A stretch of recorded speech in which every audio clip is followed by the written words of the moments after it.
Ini kan si Michelle kan masuk SMP, udah diterima lah si adik kan pindahan, iya pindahnya, tesnya baru besok, karena kemarin nggak sempet.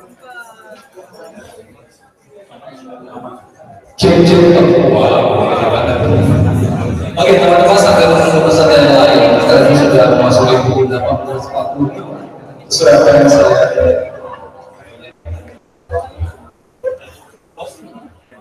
Cek.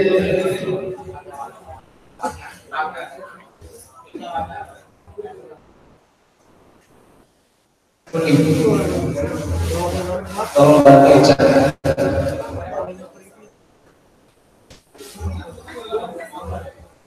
Cek. Warna kuning cek. Cek satu. Oke, teman-teman sambil menunggu peserta lain yang masih underway, silakan menikmati malam yang disiapkan. Dan speaker sudah hadir ada di ruangan sana bersama tim. Karena teman-teman memanfaatkan waktu kita akan mulai pukul 7. Dan kami juga ada startup telkom yang eksekusi ada rival, ada Mikron dan juga bisnis semakin di sana untuk kita apakah produk ada bisnis dan juga ada waktu dalam sekitar 13 menit untuk networking. Silakan memberikan waktu karena kita akan mulai kurang lebih pukul 19 sampai menunggu peserta yang lain. Terima kasih. Cek yang dari warnanya. Cek, oke, ya, lebih baik. Cek, oke. Ya, oke.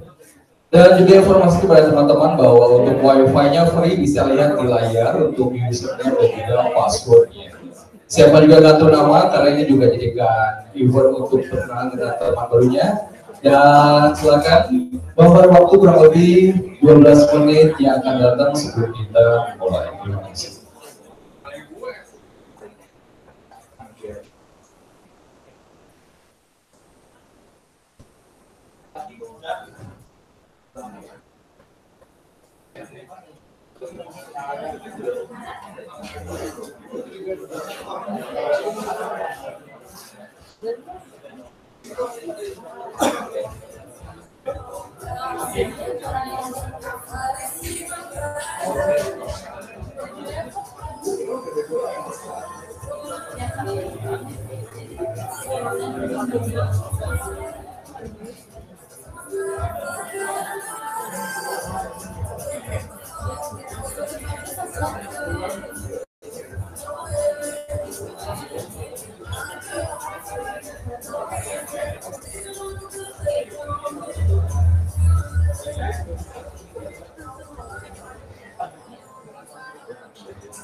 Well, here, up to you. Oh iya, terkait sebentar, tim startup lokal mau foto keluarga terlebih dahulu karena dokumentasi PM tahunan. Jadi ini merupakan tim di balik startup lokal, ada Mbak Oli, ada Mbak Nunik dan juga ada suaminya Mas Nasali. Jadi anggap kita nggak ada ya, jadi teman-teman kita akan foto dulu karena buat kebutuhan internal. Kita ambil momennya, jadi memang sengaja kita kumpul dan besoknya adalah humble white. Tentu pas blazer.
You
want to start?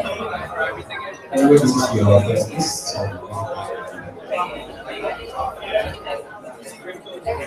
Ican suaranya tolong dikecilkan karena kita mulai.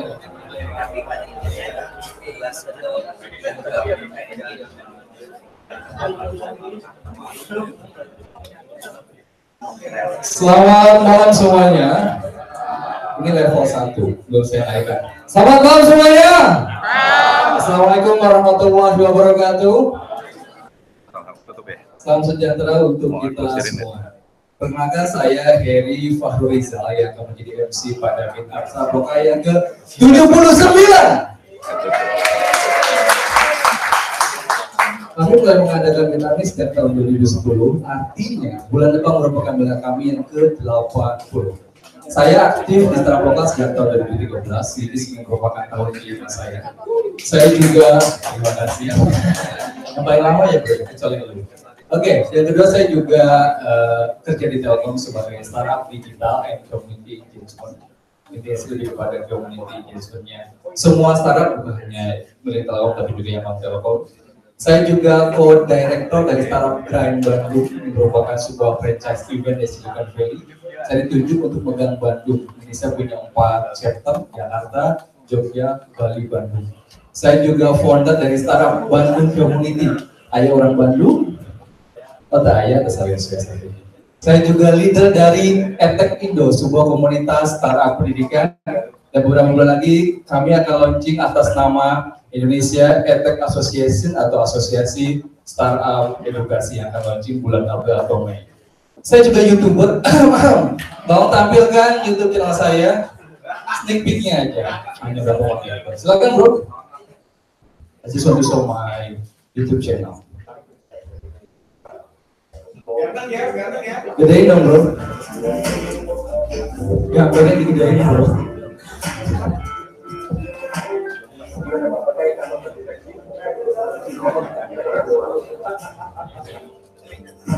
Jadi ciri khas hidup saya adalah saya interview langsung dengan orang-orang di satu startup Indonesia. Karena Mosi adalah teman-teman saya juga. Baru season 1, season 2 nanti akan di-slot di Telkom lagi. Pantau terus perkembangannya startup Indo.id. Bye.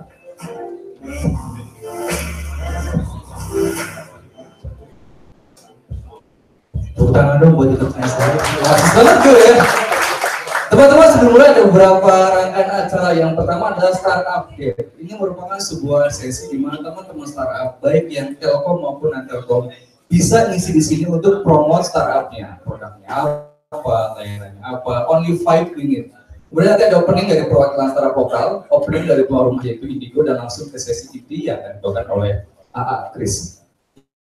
Yang pertama ada presentasi dari startup di Telkom. Jadi Telkom punya 2 program, yaitu Indigo dan Amuba. Kalau Indigo merupakan Telkom pembina startup buat non Telkom, maksudnya non karyawan Telkom. Kalau Amuba ini merupakan startup binaan Telkom dan memang para karyawan Telkom yang membuat inovasi. Salah satunya adalah kita panggil saja Helio. Helio, kita pakai timer 5 menit dari sekarang.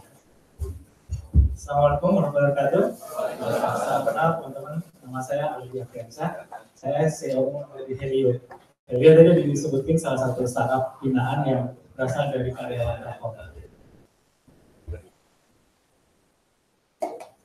Nah, ini kalau kita lihat data di Indonesia dalam digital ya, kan itu dari Sabang sampai Merauke yang udah punya internet itu 130 juta dan yang punya sosial media juga segini. Tapi kebanyakan pasti yang buka aplikasi itu kalau nggak Google pasti Facebook, dan sekarang yang lagi booming adalah Gojek. Nah, tapi kalau kita lihat Indonesia potensinya masih besar banget, dan kita pengen coba membantu bagaimana Indonesia bisa akselerasi digital. Nah, dari mana startnya? Yaitu dari digital identitas di internet, yaitu email. Dan ini nanti kita.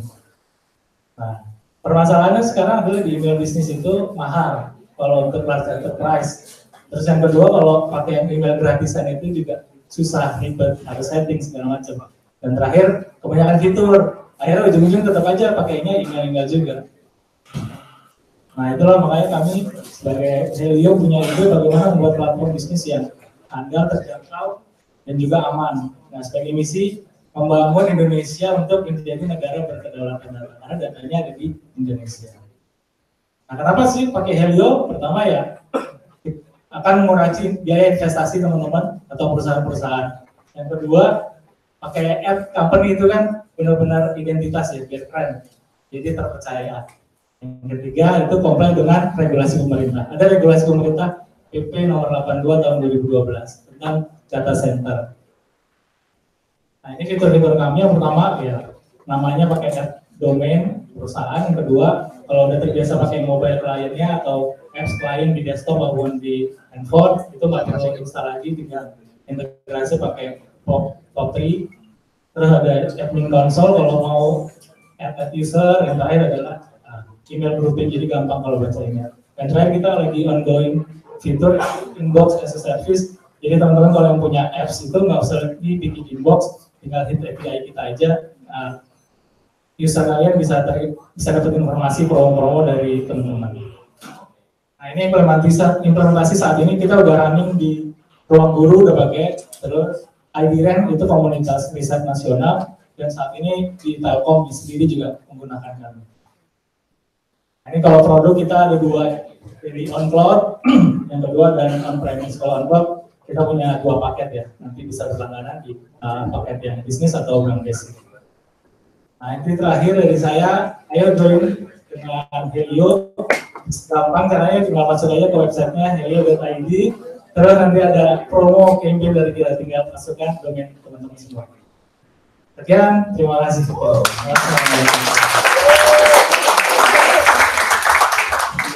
Terima kasih Helio. Selain startup bina Telkom bernama Amuba, kami juga namanya Indigo, dan 3 di antaranya kami tampilkan. Ada mini eksibisi, ada Triple, ada Iguan, dan juga Kiskas. Sudah saja teman-teman bisa mampir dan juga bisa mengetahui lebih tentang produk mereka. Yang kedua adalah opening dari perwakilan startup lokal yang kali ini akan dibawakan oleh Tiza. Oke, karena ini yang pertama buat Tiza. Tepuk tangan buat Tiza. Halo, selamat malam semuanya. Assalamualaikum warahmatullahi wabarakatuh. Coba mau absen dulu nih, misalkan baru pertama kali datang di sini. Wih, banyak banget. Tepuk tangan dulu dong. Kalau yang untuk yang udah 2 kali, yang sering banget datang, tepuk tangan juga dong buat di sini. Oke, perkenalkan diri dulu, saya Diza. Saya adalah salah satu dari startup lokal community. Jadi apa sih sebenarnya itu startup? Startup itu sebenarnya adalah perusahaan rintisan berbasis teknologi. Tapi sekarang beberapa semacam institusi apa seperti kayak misalnya financial atau mungkin education itu sudah mulai melakukan digitalisasi layanan mereka juga, sehingga kayak edtech atau edtech itu juga bisa disebut oleh startup. Sebenarnya kita sudah mulai dari bulan April 2010, di mana waktu itu kita masih ngumpul-ngumpul di Starbucks untuk membahas tentang apa sih pengembangan teknologi pada saat itu, di mana pada saat itu kita masih membahas yang namanya Yahoo Call atau Yahoo Messenger waktu itu. Lalu kita juga di sini startup lokal community juga sebagai wadah untuk bertemu owners startup atau mungkin developer, investor untuk berkolaborasi satu sama lain. Ini adalah tim dari startup lokal community, ada Mas Natali. Mas Natali, kan kamu dulu Mas Natali? Ya. Ada Mbak Nuni juga. Ada Mbak Oli Salvabila, ada juga Mas Hendy yang tadi jadi MC. Lalu ada Mbak Susi, ada Mas Hendy juga, ada Mas Fahri, dan juga ada saya. Sebenarnya misi startup lokal community sendiri adalah kita pengen buat sebuah ekosistem yang positif atau mungkin lingkungan yang positif untuk industri startup di Indonesia. Di mana kita juga sudah mengundang beberapa startup owner seperti Tokopedia, lalu kita juga mengundang beberapa speaker juga dari luar negeri. Lalu kita juga memperkenalkan startup lokal workshop, di mana waktu itu kita pergi ke Irlandia untuk membahas tentang bagaimana sih perkembangan industri startup di Indonesia.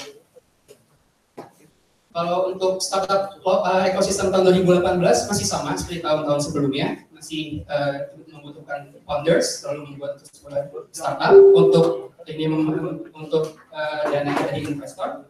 Lalu ada mentor dan backup dan talent juga. Sedangkan yang sebelah kanan adalah untuk pendukung. Untuk investor masih seperti ini untuk beberapa investor yang rajin melakukan investasi di Indonesia. Lalu untuk startup yang lagi booming juga di tahun-tahun belakangan ini juga seperti ini, dan juga lalu untuk incubators ya di Indonesia ada lumayan cukup banyak, namun di sini juga ada 8 incubators yang memang aktif. Lalu kalau untuk digital trend itu sendiri, Indonesia juga semakin meningkat dari tahun ke tahunnya.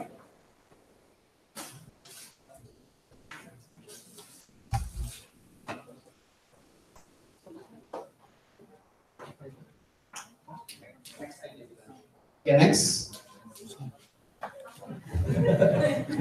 Ini namanya digital.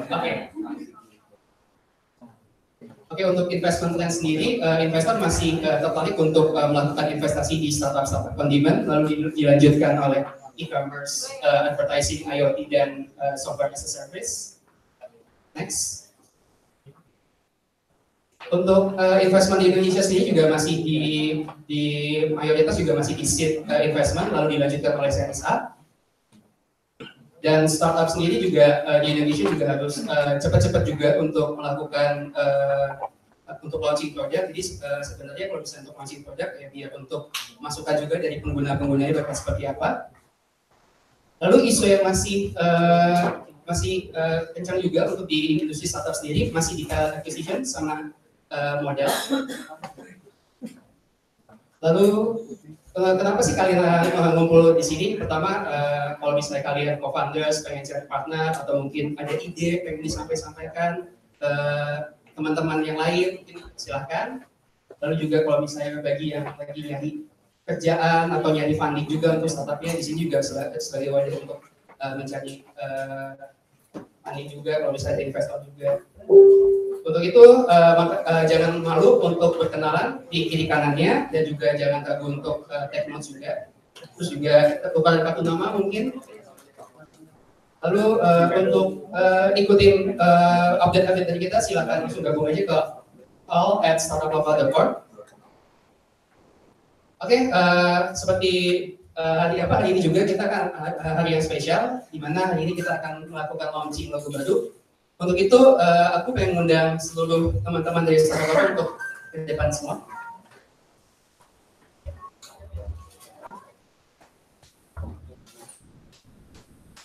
Mas Tadali, silakan Mas.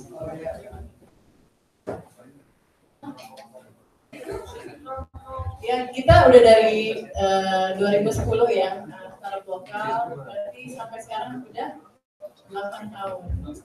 So old ya.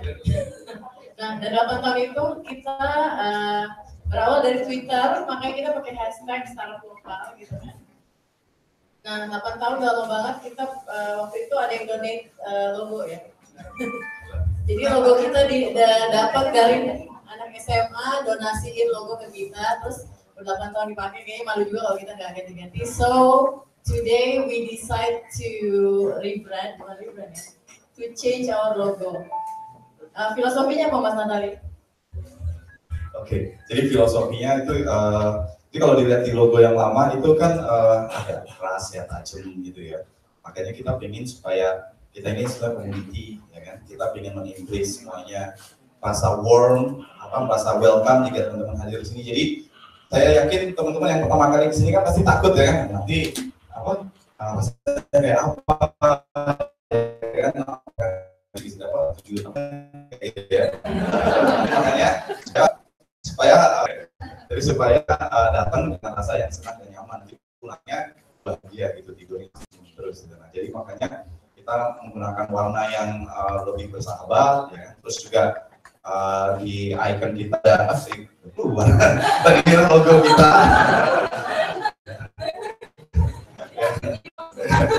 Ya, ada gambar senyumnya. Kita yakin building being in a community itu tuh berkolaborasi ya, membuat senyum dan bahagia gitu. Kenapa? Karena kita bisa ketemu dengan banyak orang dan akhirnya bisnis menjadi besar gitu. Bagi gambaran ya teman-teman, pertama kita tuh yang hadir beliin Tokopedia 8 tahun yang lalu. Kalau kalian pikir Tokopedia 8 tahun yang lalu kayak apa, pasti masih sangat kecil gitu. Tapi dia hadir di meetup pertama ya. Jadi ada 33 orang, itu rata-rata dari semua startup yang hadir di tahun 33 orang itu di meetup pertama itu sekarang sukses semua gitu. Makanya saya sendiri itu sangat senang untuk bisa hadir every month bersama teman-teman, karena saya juga nggak bisa nebak, mungkin teman-teman 2, 3, 5, 8 tahun lagi will become very successful person, dan saya senang karena saya ada di sini nemenin kalian gitu ya. Jadi biarkan doakan ya supaya Startup Lokal bisa selalu ada. Ngomong-ngomong, saya pengen terutama berterima kasih kepada Telkom, ya, Indigo dan semuanya, karena mereka sudah mensupport kita 4 tahun ya, 4 tahun sudah mensupport kita gitu. Jadi kita sendiri tidak akan seperti sekarang ya, bisa hadir 200 orang, terus makanannya enak-enak masih sisa, nanti saya bungkus gitu. Jadi nggak akan terjadi kalau bukan tanpa dukungan dari Telkom. Jadi semoga ini ya persahabatan ya, kalau itu sekarang bukan mitra, bukan partner, tapi persahabatan ini tetap terjalin, dan katanya kita nanti akan mulai untuk roadshow ya, meng-start juga community di daerah-daerah gitu. Jadi ini juga satu pesan teman-teman, kalau teman-teman ada yang dari daerah pengen memulai sesuatu ya di kota asalnya, let us know juga gitu kan. Startup Lokal dan teman-teman dari Telkom pasti membantu, karena teman-teman dari Telkom ada di Indigo itu ada di mana-mana gitu. Kemarin saya ngomong di Balikpapan ada di gitu ya. Jadi kita pengen mulai tahun ini juga bukan jago kandang sendiri. Walaupun kita memang komunitas terbesar paling konsisten di Indonesia, tapi kita juga nggak mau yang kita pikir orang-orang Jakarta doang. Kita pengen dari ya. Jadi hopefully dengan logo baru, semangat baru, warna ungu dan warna janda dan warna bersahabat ya kan. Terus juga orangnya itu yang spiritnya tinggi ya. Terus saya juga berharap teman-teman di sini inilah mulai volunteer juga gitu ya, karena tambahin dikit ya, mumpung inget. Jadi none of us ini kerjanya di startup lokal aja gitu. Jadi each of us ini volunteering our time semuanya. So misalnya kayak Mas Natali sekarang udah pensiun sih ya, tapi dulu Mas Natali adalah CTO-nya tiket.com. Sampai dia jadi pensiun seperti sekarang ini. Terus juga Mbak Nunik adalah influencer paling heboh setanah air, gitu kan? Nah, ya, each of us punya doing startup, doing something, dan tapi kita make time untuk volunteer our time for you, dan maksudnya kita open selalu for kalian, untuk kalian ikutan bantuin kita juga. So you can apply at all at startuplokal.org kalau kalian pengen bantuin in any way ya. OLL. Terus apa lagi? ALL. Kalau dari awal saya unik ya. Kalau dari awal tuh saya waktu meetup ini rajin banget di beredar gitu ya, terus tukeran nama dan segala macam, connecting people. So because this meetup is all about connecting people, right? So kalau kalian ada di sini itu manfaatkan sebelah kiri karena kalian you never know who you are meeting today. Like kita dari contoh one of the success story or how we connect people adalah waktu ketika kita baru nyadar ketika seorang angel investor datang ke event meetup kita, dia udah datang yang keempat kalinya dan kita baru dia itu siapa, gitu ya. Jadi waktu dia meetup yang kedua dia sudah datang tapi underrated, jadi branding like in the middle of the crowd, right? So begitu kita ngobrol, kita nggak pernah tahu ini siapa gitu. Tapi ketika dia datang keempat kali kita baru nyadar dan dia adalah angel investor yang beli kasus, yang beli tiket itu juga, gitu. So you never know. So the point is do the network. Please do the network. Jangan hanya datang makan dengan pembicara atau nanti kita setelah sesi bicara dan closing ada sesi network dan itu dimanfaatkan. Saya sarankan kalau nanti datang lagi, kalau misalkan ambil bawa kartu nama, bawa kartu nama. So you'll get connected to more people, and you never know what kind of opportunity that you can have from this kind of meetup. Okay, itu aja.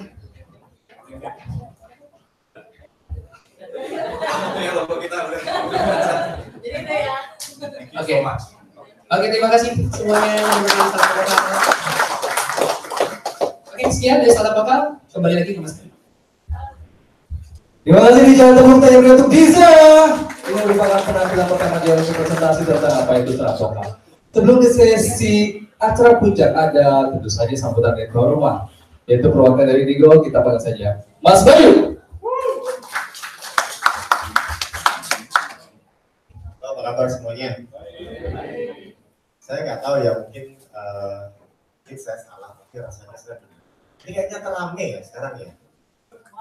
One of the, cukup terame. I'm trying to deliver this in English. Excuse me if probably my English is not that good because Japanese is my first language. So. Anyway, startup lokal, Indigo. Saya cerita tentang Indigo dulu. Indigo Creative Nation itu sudah established cukup lama.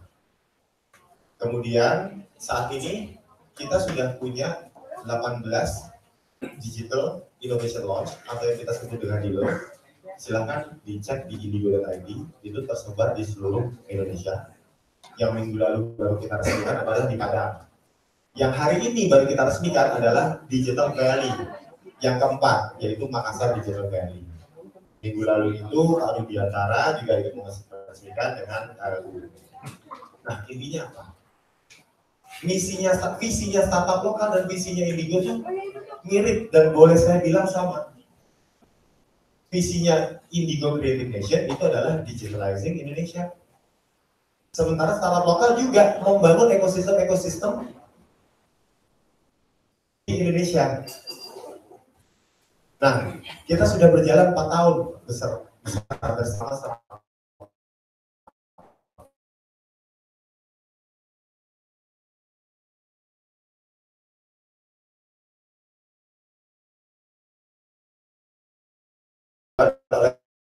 Dan ini per tahun ini kita sudah komit, kita unlock Digital Innovation Lounge yang kita adalah buat di seluruh Indonesia.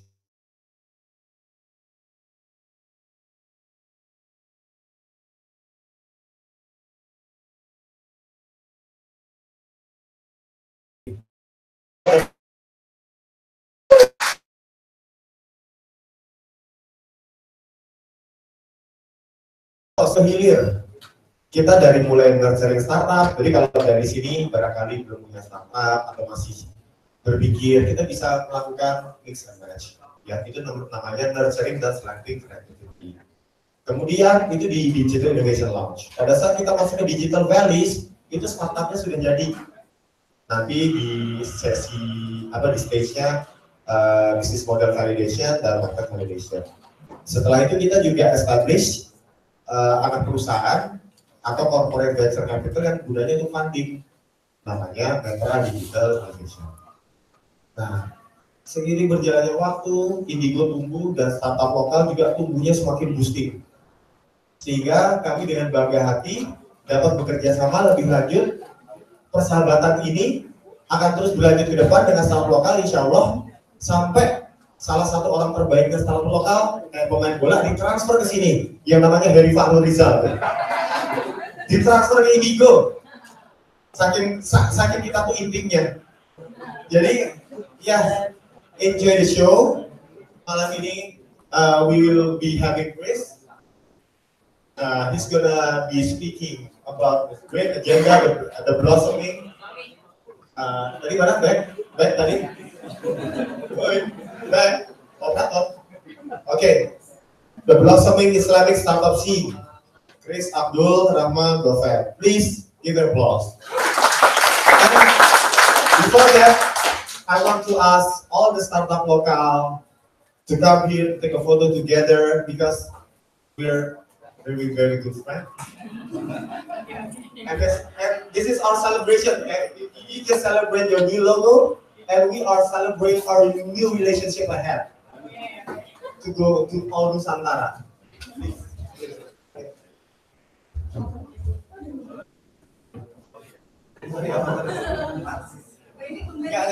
Ini fotonya barangkali mengganggu, tapi nanti isinya super, insya Allah. Karena jadi insya Allah.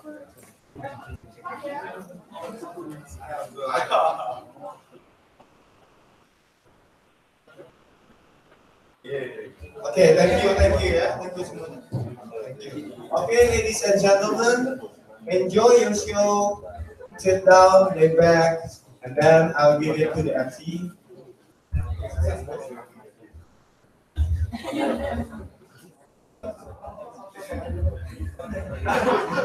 Terima kasih Mas Bayu, tepuk tangan untuk Mas Bayu. Teman-teman mungkin sudah sangat menantikan, tapi saya ingin menyapa teman-teman di Facebook Live. Hai teman-teman di Facebook dan juga di website ini.id dan juga teman-teman di DDS Television. Kita punya internal televisi juga DDS, divisi digital service yang menangani program ini. Selamat menyaksikan dan kabari teman-teman yang bisa datang bahwa kita live di Facebook Live-nya Indigo Creative Nation. Tidak akan banyak lama, kita sudah mulai 7:30 juga. Please welcome, Chris Abdul Rahman. Assalamualaikum. So thank you so much for inviting me. I'm really excited to be here. It's actually been quite a journey for me. So you guys, the end of it is like a pure musk, a beautiful smell. So I've been 2 months here in Southeast Asia. You know, I live in Detroit, Michigan. Probably no one's been to Detroit, right? Oh, you've been to Detroit? All right, Motor City. So how's Detroit in January and February, you know? Cold, really cold. So when I decided I was going to come visit Southeast Asia, it was going to be our winter time. So I appreciate the chance to get away from the cold. I've been living in Kuala Lumpur. I've traveled to Singapore, Sydney, Melbourne, Auckland, and now Jakarta. And then I go back to America. So thank you so much for hosting me. Today I'm going to talk about a topic I think is really interesting called the blossoming Islamic startup scene. I call it Deen and Dunya. And to get started, we're going to have a little history lesson. I'll try to make it exciting. Does anybody know where this is? Baghdad, yes. I do this presentation everywhere, no one ever gets it. And twice here in Indonesia, now people got it. So you guys are good. This is Baghdad. And the history of Islam is amazing. In case you're wondering, actually I realized I have to just take a step back. Why is a guy named Chris talking about Islamic startups? Yeah, that's the question. I'm going to tell my story in a second, but roughly I became Muslim when I was 16. And I've been blessed and honored to study the history of Islam. And I was amazed to find that Islam, it's not this terrorist religion, but actually it's this religion that created civilization. And this is a testament to it. This is in Baghdad, created by the Khalifa al-Mansur. And you see the way he designed the city was so unique. It's the first circular city in the world. And at the middle of it, he put a building called Darul Hikmah, the House of Wisdom.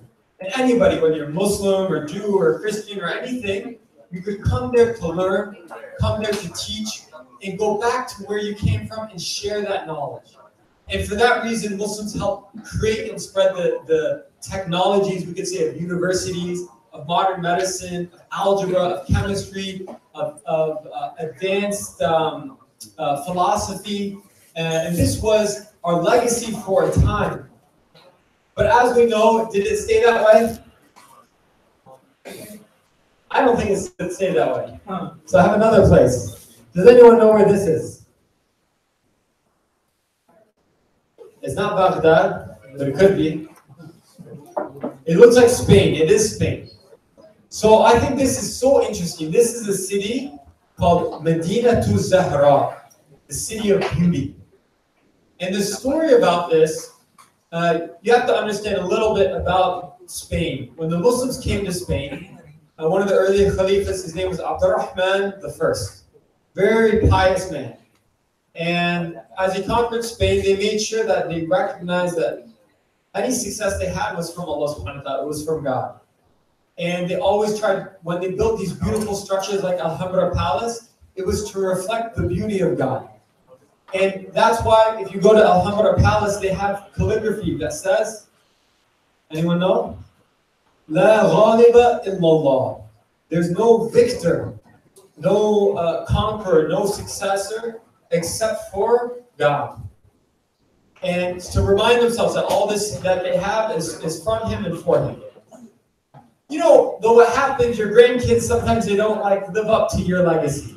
So Abdurrahman III, one of his grandchildren, when he became caliph, he decided he wanted to build a more beautiful city. That's why he called it Medinatu Zahra, the city of the beauty, of extreme beauty. And in this city, it wasn't for God, it was for who? Himself. He said he wanted this to be a monument for the Umayyads, a monument for himself. And within 100 years, it came collapsing down. And it reminds me of something that one of the early leaders of the Muslims, Umar ibn al-Khattab, may Allah be pleased with it, he said that we were given, the Arabs, we were like nobody. No one even cared about us. We were like the dogs. And Allah gave us izzah, honor by the Quran. And if we seek that honor by anything else, Allah will take it away from us again. And that's how the Muslim world is today. Unfortunately, we know this. There's a lot of problems across the Muslim world everywhere. But I'm hopeful because I believe we're experiencing a rebirth for the Ummah right now, a rebirth for the Muslim community. This is, we call it a Twitter heat map.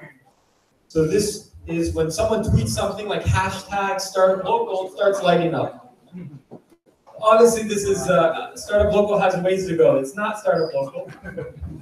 This was 3 years ago, almost exactly 3 years ago. There was a shooting that happened here in North Carolina. And in that shooting, there were 3 young Muslims, they were murdered. And it's called Chapel Hill shooting. Hashtag Chapel Hill shooting. Do you guys know about this?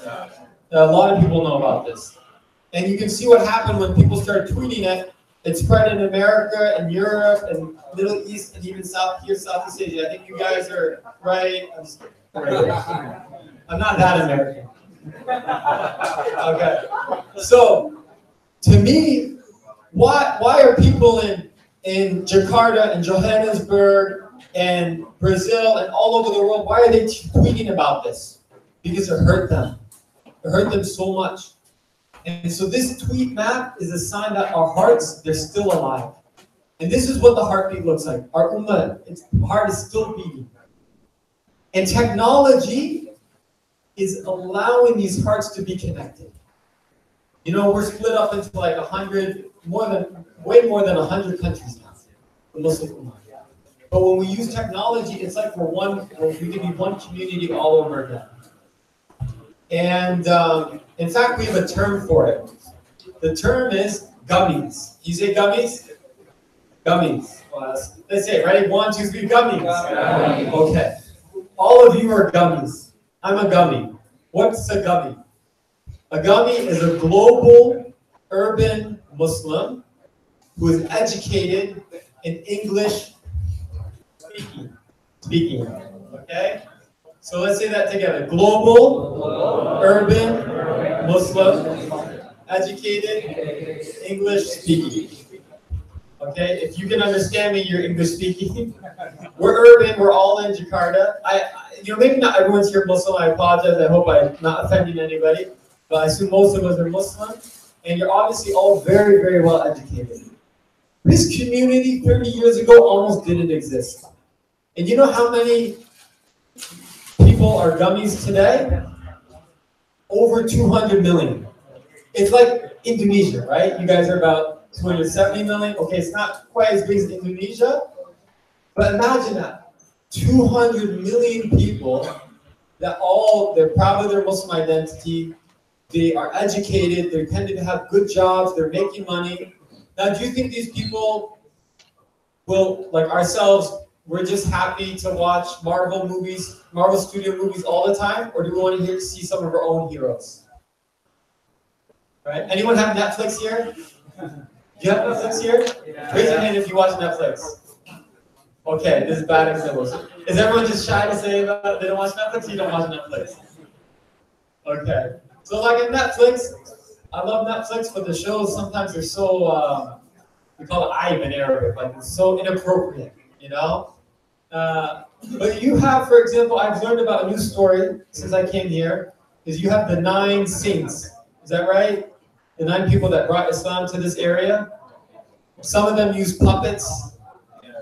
Like there's some cool stories. Why isn't that a Netflix series? You know?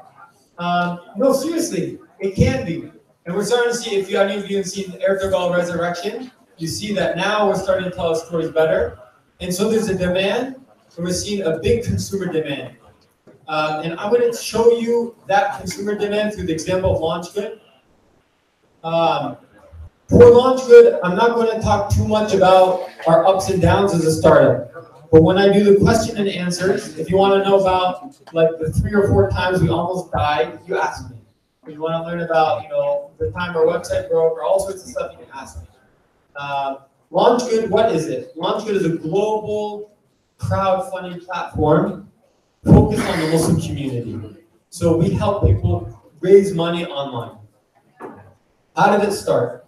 So now I'll get to my story. This is me shortly after I became Muslim. This is 2001. And this gentleman next to me, his name is Michael Abdullah Dan. So Michael started using drugs and alcohol when he was 12 years old. And by the time he was 15, he was getting in so much trouble. But alhamdulillah, he found Islam through his tennis coach. And he became a Muslim, and he did a 180. All of a sudden, Michael was this really nice guy. He was working hard in school. He seemed to have purpose. And he and I became friends at that point. And I asked him, why did you change? And he explained to me it was Islam. And I said, what is Islam? I've never heard of Islam. even though I was born in Malaysia. Imagine that. So we moved when I was 2, so that's my excuse. I was born in Malaysia, but we left when I was 2. I don't remember. So Michael, you know, he starts explaining Islam to me. Oh, it makes a lot of sense. Very simple religion. I read a book called The Autobiography of Malcolm X. Malcolm X is an incredible American Muslim. And I like his book so much that I decided to take a challenge. So when Malcolm X was sent to prison, he wasn't Muslim, someone told him there, if you take 1 step towards Allah, Allah takes 2 steps to you. I was actually atheist. So my family is Christian, but I had left Christianity. I didn't believe in any God. But I figured it's a hypothesis. I have to test this. What do I have to lose? And so I stopped eating pork. I stopped drinking or going to parties with alcohol. My intention was, is this a true religion? Then may Allah guide me. And if it's not, I'm going to have a big barbecue party in the summer. There was no barbecue party. I just kept studying the religion until I felt like the only thing that makes sense is Islam is true. And if you've ever met a new Muslim, new Muslims have so much energy, right? Like, look, I'm wearing a kufi, like a, what do you call them? What do you call them? Pechi. We call them kufis. So I'm wearing a pechi. You know, like you're so much energy. The new Muslim, like, yeah, this is awesome. I love Islam. And then 3 months after I became Muslim, 9/11 happened. You know, the 2 planes flew in the Twin Towers in New York City. And that was so difficult for me, right? It was difficult because 1, I'm American, I love my country, I don't like to see people hurt. But 2, it was difficult because I think, what did I get myself into? Is this Islam? And why did I think that? As a new Muslim, you don't know anything, nothing. So if someone has a beard, that probably means, oh, like this brother, mashallah, he has a nice beard, maybe I can learn Islam from him. But the brother over here, he's got a bigger beard. So probably he's the sheikh, right? So now imagine, I'm watching CNN, they're talking about 9/11, and they say, oh, we think the person who did it, the responsible is Osama bin Laden. I never heard of him. How does Osama bin Laden, how did he look?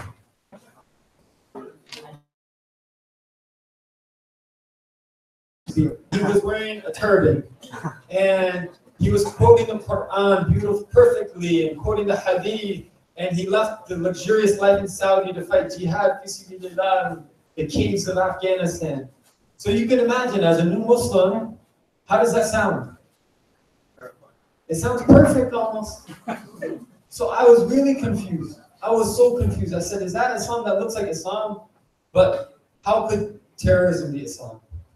And so it sent me on a journey to study Islam more. And I've been blessed, alhamdulillah, to go to places like Turkey, Morocco, Jordan, Egypt, even Kuala Lumpur again, even the Hajj, alhamdulillah. And what I learned is what we all know, Muslims are actually pretty cool people. Islam is a really cool religion. Islam is not terrorism, it's not Al-Qaeda. Islam is what gave birth to Alhambra Palace, to the Blue Mosque, that gave birth to what we're talking about, this modern medicine, that gave birth to people finding inner peace in their lives and a balance in their lives. That was Islam. And I wanted to change the way people saw Islam, so I went into media. I actually became a film producer. And in 2010, we made a movie about a Muslim in Detroit called, his name was Bilal. So we called it Bilal's Stand. And the movie actually did very well, better than we expected. It got into a festival called the Sundance Film Festival, which is a big deal. And there's a lot of pressure because we had a terrible film. It was a good film, but poor picture quality, poor sound quality. So we needed to raise money fast to fix it up. And I had a friend from New York. He said, check out this new website called Kickstarter. Raise your hand if you know Kickstarter. Everyone knows Kickstarter. Over $3 billion funded today. But at that time, I was the first Muslim to use Kickstarter. And I fell in love with it. And I'll tell you, anyone have a smartwatch? Raise your hand if you have a smartwatch. There we go, smartwatch. What type do you have? Apple Watch, okay. And you have a Fitbit? Oh, okay. Anyone heard of the Pebble Watch? Yeah? That was the first smartwatch, right? You don't count the Casio digital computer. Okay, so Pebble, they went to 100 venture capitalists and were rejected by all of them. And maybe if it was a few years earlier, the story would have ended. But they decided to go to Kickstarter.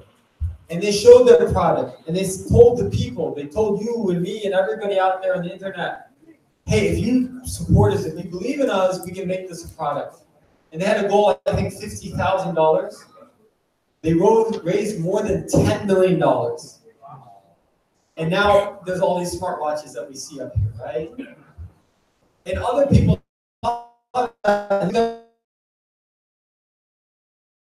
a printer. I have this idea for a new type of battery. I have this idea for a new type of product. And people were inspired and engaged and activated, and now we see so many innovative projects. And I felt this is what's missing from the Muslims. This idea of agency, that we have some control over our lives. One time when I was in Jordan, I was studying Arabic in Jordan. Anyone been to the Middle East before?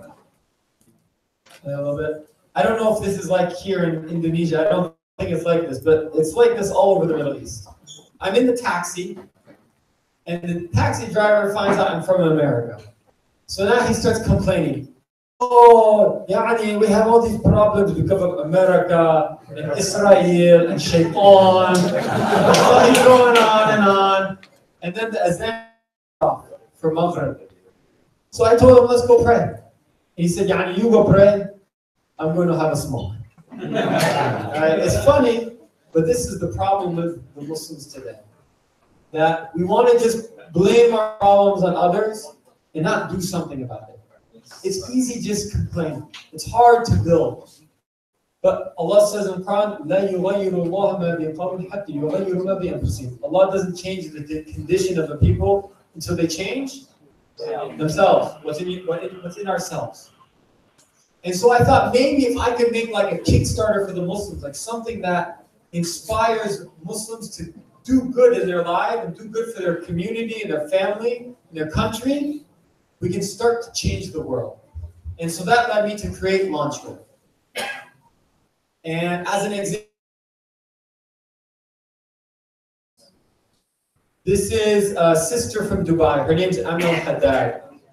Now in Dubai, what do people do from outside of school? What do people do, especially women, young women? What do you think they do all day? Shopping, right? They go to the mall. It's like it's very hot. It's like, I don't know, 45 degrees. They can't do anything, right? But Amna, she didn't like to go to the mall. So what did she do? She stayed home. And what happened? She gained a lot of weight. She became obese. Actually, obesity is a problem in these Gulf countries. Until one day she couldn't take it anymore. She felt so embarrassed about herself. So she Googled and she started doing some research. How can she lose this weight? And she learned that powerlifting, heavy lifting, is actually a very good way to burn fat. Any powerlifters here? No powerlifters? Okay. I'm not either, so it's okay. I know I'd look at this. So she started lifting weights, and it turned out she was excellent at it. So good that she was going to compete for the Olympics. And then she hurt her back. And she needed to get treatment. She went to the United States to get treatment, and she went to raise $10,000 on crowdfunding, and guess which website she used? GoFundMe. It's okay, there has to be a villain in every story. So she used GoFundMe, and GoFundMe is a very good platform, $5 billion raised.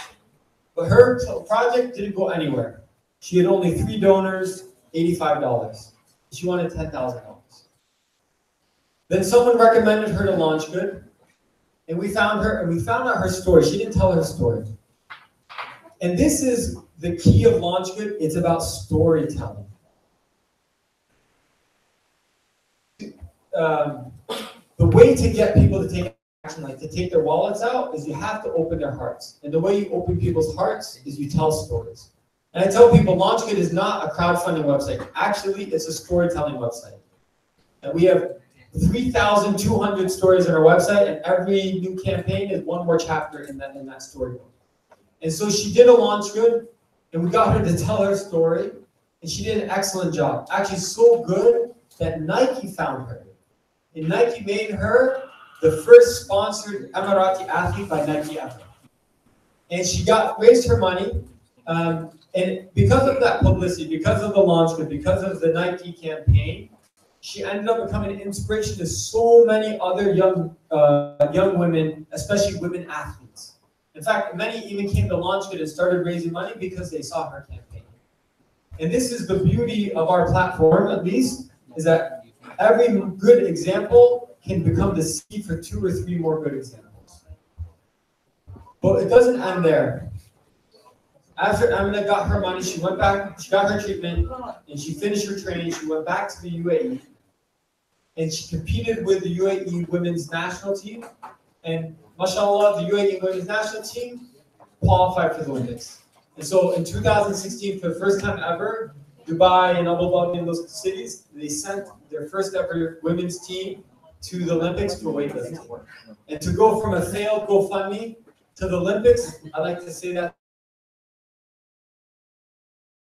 So where have we come? We launched in October of 2013. By the way, I told you there's a lot of ups and downs. Like you can see there's a bumpy hill here, okay? We launched in October 2013. By the end of our first full year, we had raised more than $1.5 million. That grew to $6 million. And then this presentation is a little old. It's a year old. That grew to $12 million. So this is where we were at the end of 2016. Today, how much do you think we're at? We're at $35 million today, mashallah. So we've almost tripled.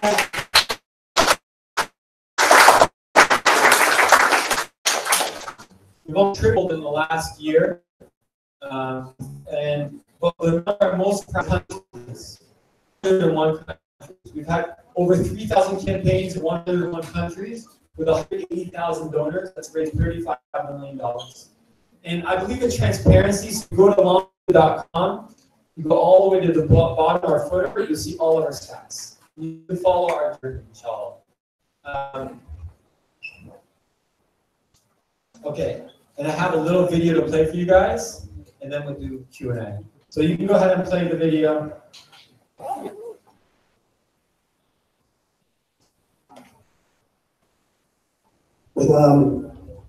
Hates us. Okay, you have to start over the video. Good afternoon. I can sense the love in the room. As a community, yes, we are heartbroken. We are sad that we have lost our this situation. The government have opened fire on mosque in a suburb of Quebec in Canada. This is a group of innocents targeted for practicing their faith. Headstones tell. And honoring the memory of heroes who attempted to hunt the suspect while he was led into Can we stop the video? I'd like to do it full size.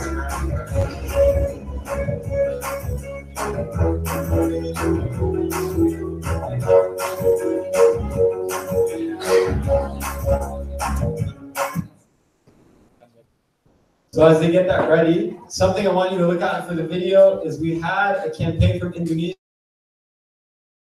that did really well. It's top 3, I think, campaigns overall in fundraising on our website. So I'll let you find it. Let's see if you can find it. So I'm gonna quiz you at the end.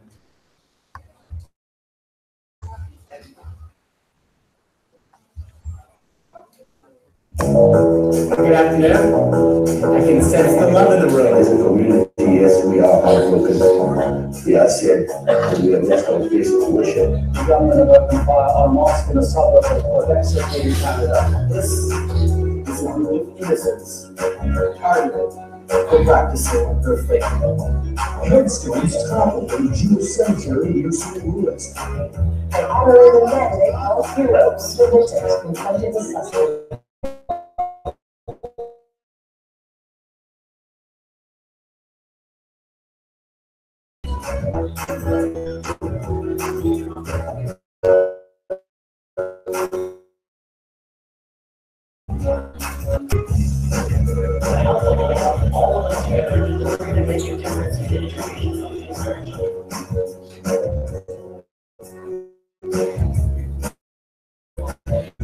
Civilians, there are hundreds of thousands of people.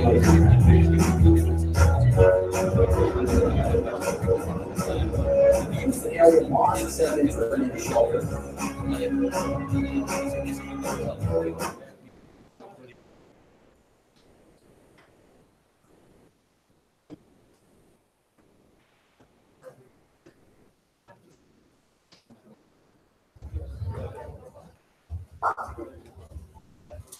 Kesalahan bukan di mata Anda. Oke teman-teman, sambil menunggu video yang akan ditampilkan, sebagai informasi bahwa sebelum Natalia memutuskan untuk resign, dia sempat membuat buku. Nah ini spesial, ya maksudnya sekalian kalau ingin dapat tanda tangan juga. Natalia membawa 10 buku, jadi bagi teman-teman yang berminat, acungkan tangannya, jika senjualan gitu ya. Oke, nanti mbaknya akan mendata, baru satu aja nih, 2, 3, 4, 5, oke. Nanti hubungi mbak. Angkat tangannya mbak. Nanti hubungi mbak yang ini, Mbak Arni untuk mendapatkan buku ini karena hanya menyiapkan 10 buku saja. Jadi kalau ingin sekedar tantangannya, bisa nanti hubungi Mbak Arni. Kemudian yang kedua adalah ada beberapa door prize yang kami siapkan dari teman-teman startup Binaan Indigo, dari Igor dan juga dari Ciska. Jadi bagi para penanya akan mendapatkan door prize dari startup Indigo. Kami juga ucapkan terima kasih kepada sponsor kami yaitu Baiza Sushi karena juga berkat beliau makan malam kita dilengkapi dengan sushi yang enak. Terima kasih juga buat kehadiran teman-teman Telkom dari Kemkominfo juga, ada CEO kita bisa juga, ada CEO iGrow, mana Andreas Jaya. Oh di sebelah sana, hari ini banyak orang-orang rendah hati yang jangan-jangan sebelah kanan aja adalah seorang investor, makanya kenalan. Makanya benar bahwa siapa nggak tahu nama, kenalan kanan, kiri, depan, belakang, karena kita nggak tahu siapa mereka. Ada juga CEO-nya Upcoast, Fajar. Agak menunjuk ya. Jadi hari ini kita banyak orang-orang yang hebat. Ready? Okay, Chan, tolong tampilkan video. I think Islam hates us. Good afternoon. I can sense the love in the room. Yes, yes. Our mosque in the suburb is Quebec in Canada. This is for practicing their faith. Headstones toppled the Jewish cemetery near St. Louis. And honoring the men they call heroes for victims confronted the suspect while he was yelling anti-Muslim slurs.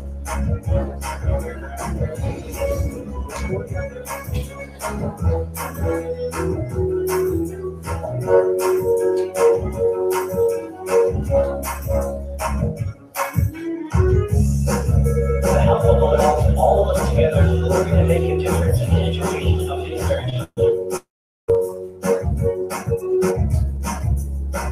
The victims are mostly civilians. There are hundreds of thousands of victims.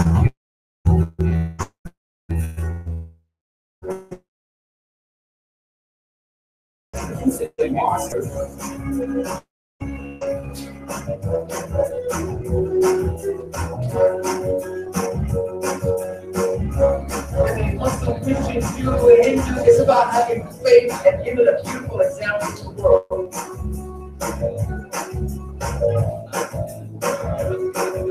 This is the true picture of Islam. This is a counter to this extremist position, which is nothing to do with the true love.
Tugas saya masuk ke saat-saat seperti ini. Oke, teman-teman, sambil berjalan saya juga ingin, ada pertanyaan yang ditajukan karena juga kita akan mendata dulu siapa yang bertanya. 1, 2, 3, 4, 5, 6, 7, 8. Oke, 4 di sini, 4 di sana. Saya hitung. Ada 8 atau berapa? Oh, ada 8. Jadi nanti dari igual itu ada isinya, ada kalender, ada pulpen, ada notes, ada kaos, lengkap. Ada kemudian dari Kiskas ini ada agenda bagi teman-teman yang jurnalnya juga bisa manfaatkan ini. Dan pastikan juga nanti setelah acara kita juga punya 3 startup yang eksibisi. Telkom Indigo sudah memiliki 100 startup yang telah dibina dan 3 diantaranya ada di sini. Saya juga CEO-nya Triple ada nggak? Bisa ke depan bro, apa itu Triple? Sekilas saja sambil menunggu saat-saat penting seperti itu. Oke, Triple itu apa? Dalam siap-siap juga Pauzi nanti ke depan. Apa itu Triple? Terima kasih, jadi selamat malam teman-teman semuanya. Triple berdiri untuk membantu traveler mencari wisata yang otentik, yang beda, yang unik.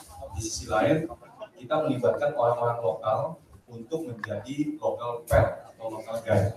Jadi kami mempertemukan 2 kepentingan itu. Di mana saya ketika membuat Triple, kita jalan-jalan ke daerah, saya concern bagaimana usaha-usaha lokal saat ini sulit bersaing dengan maju teknologi. Mereka sulit ditemukan. Di sisi lain, kita sebagai traveler mencari sesuatu yang unik.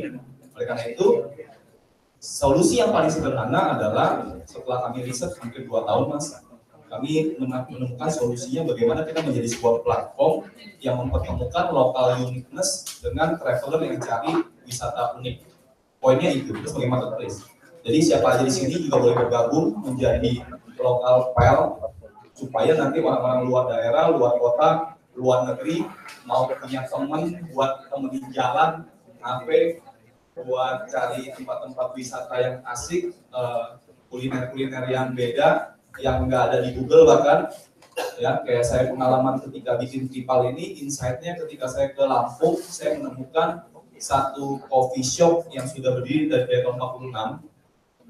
Saya diajak ke sana bukan oleh Google, tapi oleh teman lokal saya, dan dia sulit bertahan hidup saat ini, bersaing di tengah gempuran startup-startup atau kafe-kafe yang baru didirikan sama anak muda. Nah menurut saya usaha-usaha ini mesti kita lindungi, mesti kita bantu.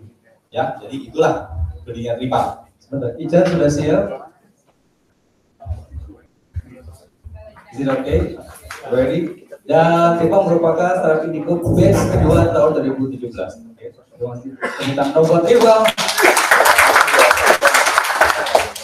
Udah oke? Nggak ada hal apa lagi. Kita simak gelombang kedua. This is the true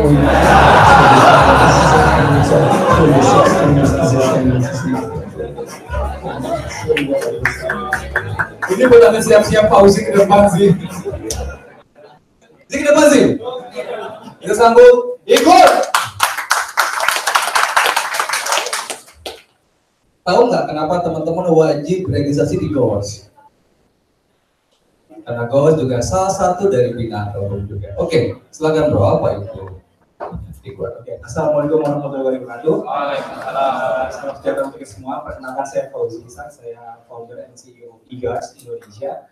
Kalau tadi kita sudah dengar tripal itu apa, mungkin sedikit mengenai e-Guards. Kalau tadi teman-teman diajak untuk jalan-jalan, kalau e-Guards itu menjamin keselamatan rumah Anda yang Anda tinggal. Jadi kerja adalah dengan online security. Jadi target kami nanti Lebaran, berharap nanti kita juga akan engagement, mungkin bisa dibantu, kita bisa juga dengan punya Chris juga di sini. Jadi nanti teman-teman yang akan meninggalkan rumahnya saat bepergian Lebaran itu bisa mendaftar di e-Guards. Nanti kita akan cari pendanaan dari luar juga untuk teman-teman yang non Muslim yang masih stay di Jakarta yang akan menjaga rumah-rumah teman-teman kalian semuanya. Jadi ini dalam proses, kami juga di-incubate oleh Indigo. Hopefully kita sekarang sedang mengajukan proposal ke Inaskop, untuk pengamanan di ASEAN Games. Jadi wish us luck kalau gitu. Demikian mungkin dari kami e-Guards Indonesia. Aplikasi kami ada di Google Play Store, belum masuk di App Store. Jadi silakan unduh aplikasi kita dan nikmati layanan dari kami. Ya. Ini sebenarnya saya tanya, kalian bisnis modelnya B2C atau B2B? Saat ini kita fokus ke C2C. C2C saat ini, tapi kita akan mengembangkan ke B2C juga sebelum kita masuk ke B2B. Kenapa ada B2C? Kita berharap kita bisa engagement sama UKM. Jadi teman-teman yang punya resto, cafe, kecil-kecilan, belum yang spektakuler besar, cuma butuh penjagaan yang tidak harus kontrak 1 tahun atau berapa tahun. Kontak e-Guards, kami akan menyediakan jasa security untuk menjaga sesuai dengan kebutuhan. Seperti itu. How do you create your security? I mean, gimana cara memastikan bahwa security ini terpercaya, reliable? Jadi kita sudah menganalisa di Indonesia ini, di Jakarta tepatnya kita ada 1000 agent security. Cuman yang aktif itu cuma 20%, itu 200 kurang lebih ya. Sisanya itu hanya untuk pembanding karena model bisnis agent security di Indonesia itu hanya B2B. Dia hanya mengamankan gedung saja dan kontraknya juga harus tahunan. Sementara yang jaga rumah belum ada ya? Belum ada. Oh, jaga sesuatu sebagai bodyguard bisa ke e-Guards? Iya, kita modul kita ada 3 yang kita sudah launching. Ada personal guards, ada asset guards, sama ada event guards. Jadi teman-teman yang buat acara sunatan, kawinan, lamaran, butuh penjagaan, call e-Guards. On demand services sesuai dengan kebutuhan sama kemampuan keuangan Anda. Saya agak-agak curious kalau misalkan ada beberapa user yang agak nakal gitu. Sebagai security plus. How do you? Mas bisa jadi export saya sama uang ini. How do you protect yang nama yang seperti itu? Ya, alhamdulillah kita sudah memikirkan ke sana. Jadi bagaimana kita mengantisipasi hal-hal yang nakal, itu antara yang diinginkan sama tidak diinginkan tentunya. Kita melakukan prosedur hukum di setiap penjagaan kita, di mana para teman-teman yang mau menggunakan jasa servis kita itu harus menyetujui bahwa tidak akan melakukan hal tersebut. Begitu juga dengan mitra, kita bilang bahwa mereka juga ada prosedur hukum tidak melakukan kondisi di dalam penjagaan. Misalkan saya jaga Mas Hari, terus melihat wah ada duit ini, saya lakukan pemaksaan, penodongan dan segala macam, itu dia akan melakukan prosesurnya. Terus metode untuk perekrutan mitra itu juga tidak saya bisa jaga, saya punya skill set security, saya daftar tiga masuk gitu, enggak. Kita akan melakukan wawancara, kita akan kurasi dan kita akan bereskan semua sertifikasinya. Yang menyedihkan juga di Indonesia ini dari lahirnya Satpam tahun 1989 di Desember itu dia mengeluarkan spesifikasi yang sangat detail oleh Kepolisian Republik Indonesia. Jadi polisi melahirkan Satpam itu karena adanya kebutuhan penjagaan lebih daripada si polisi itu sendiri. Jadi mereka mengeluarkan SMP namanya, sistem manajemen pengamanan. Jadi SOP-nya detail sekali. Cuman sayangnya tidak ada yang ngurusin. Jadi kalau kita, saya juga baru tahu setelah saya mendalami e-Guards ini bahwa di penjagaan di Indonesia ini ada 3 garda. Garda Pratama, Madya, dan Utama. Bedanya skill set sama senjata. Pratama itu hanya pakai pentungan. Jadi kalau kita lihat security pakai pentungan itu yang Pratama. Kalau untuk yang Madya udah pakai pisau komando. Dan kalau yang utama itu sudah dapat izin untuk menggunakan senpi. Tapi sayangnya sekali lagi setelah kita melakukan wawancara, kita sudah ada kurang lebih 300 mitra yang bergabung di kita secara cuma-cuma. Kita mendata bahwa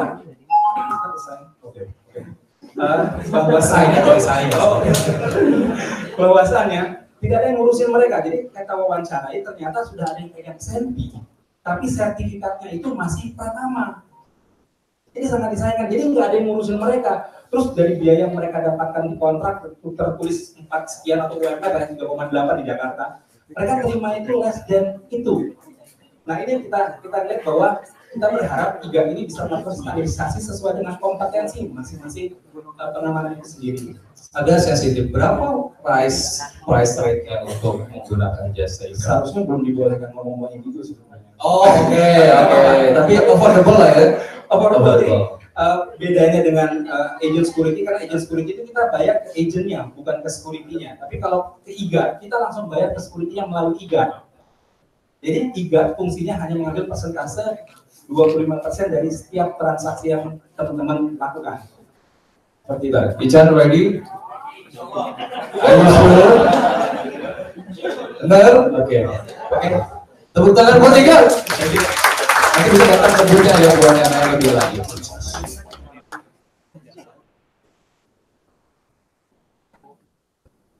Good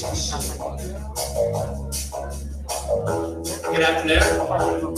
I can sense the love in the room. As a community, yes, we are heartbroken. We are sad that we have lost our place of worship. The government have opened fire on mosque in a suburb of Quebec City in Canada. This is a group of innocents targeted for practicing their faith. Headstones toppled a Jewish cemetery near St. Louis. They honored the men they called heroes, the victims confronted the suspect while he was yelling anti-Muslim slurs.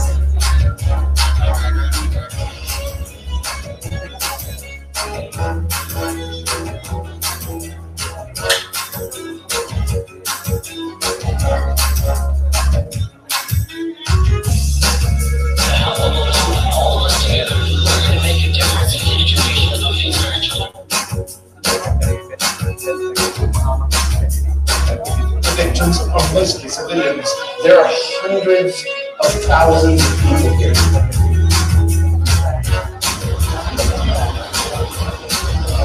Houston area mosques have been turned into shelter.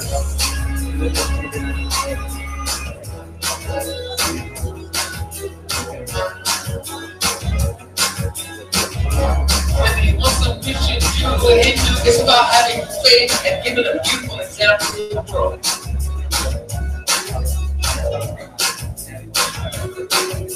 This is the true picture of Islam. This is a counter to all this extremist position, which is nothing to do with the true role of Islam.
That was worth the wait. Thank you guys. Look, you can't set that out.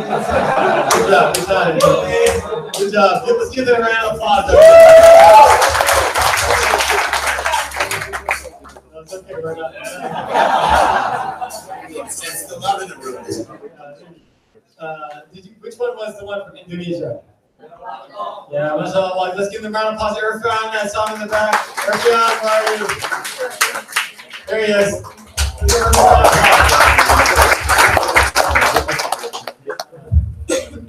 Got to meet him today. I won't lie.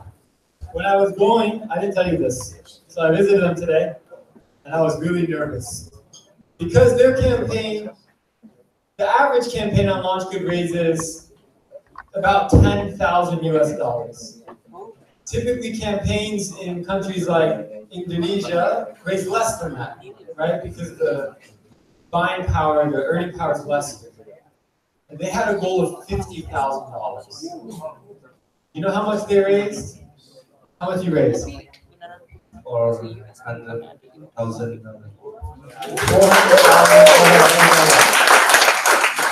So I was worried. I said, oh, I hope they weren't a scam. I'm coming, I say, I prayed, I'm going to come and it's just like a fake office building or something. No, mashallah, I went to these guys. They have 2 stories. They've got 30 employees now, mashallah. It's a full team working really hard. They have made over 300 videos with over 100 million views. So that shows you that, this digital Islamic economy, even if you're here in Indonesia or in Pakistan or in Bangladesh, like if you're producing quality, you can find support. وَهَلْ جَزَاءُ الْإِحْسَانِ إِلَّا الْإِحْسَانِ is the reward for goodness, like perfection, other than goodness. And so, very impressed. Thank you very much. Let's give another round of applause. And last closing comments, I want to get to question and answers. Has anyone heard the story of stone soup? Stone soup. Okay. I'm going to tell you one more story. This is an old European fable. And in the story of stone soup, a traveler comes to a town. And he asks the people for food and shelter. And they're scared. They don't know him. They don't trust him. So no one helps him. Except he finds one old woman who feels bad for him. And he asks her, can you give me just a pot? All I want is a pot. And I will make myself food. I will make myself stone soup. And she said, what is it? You can't eat stones.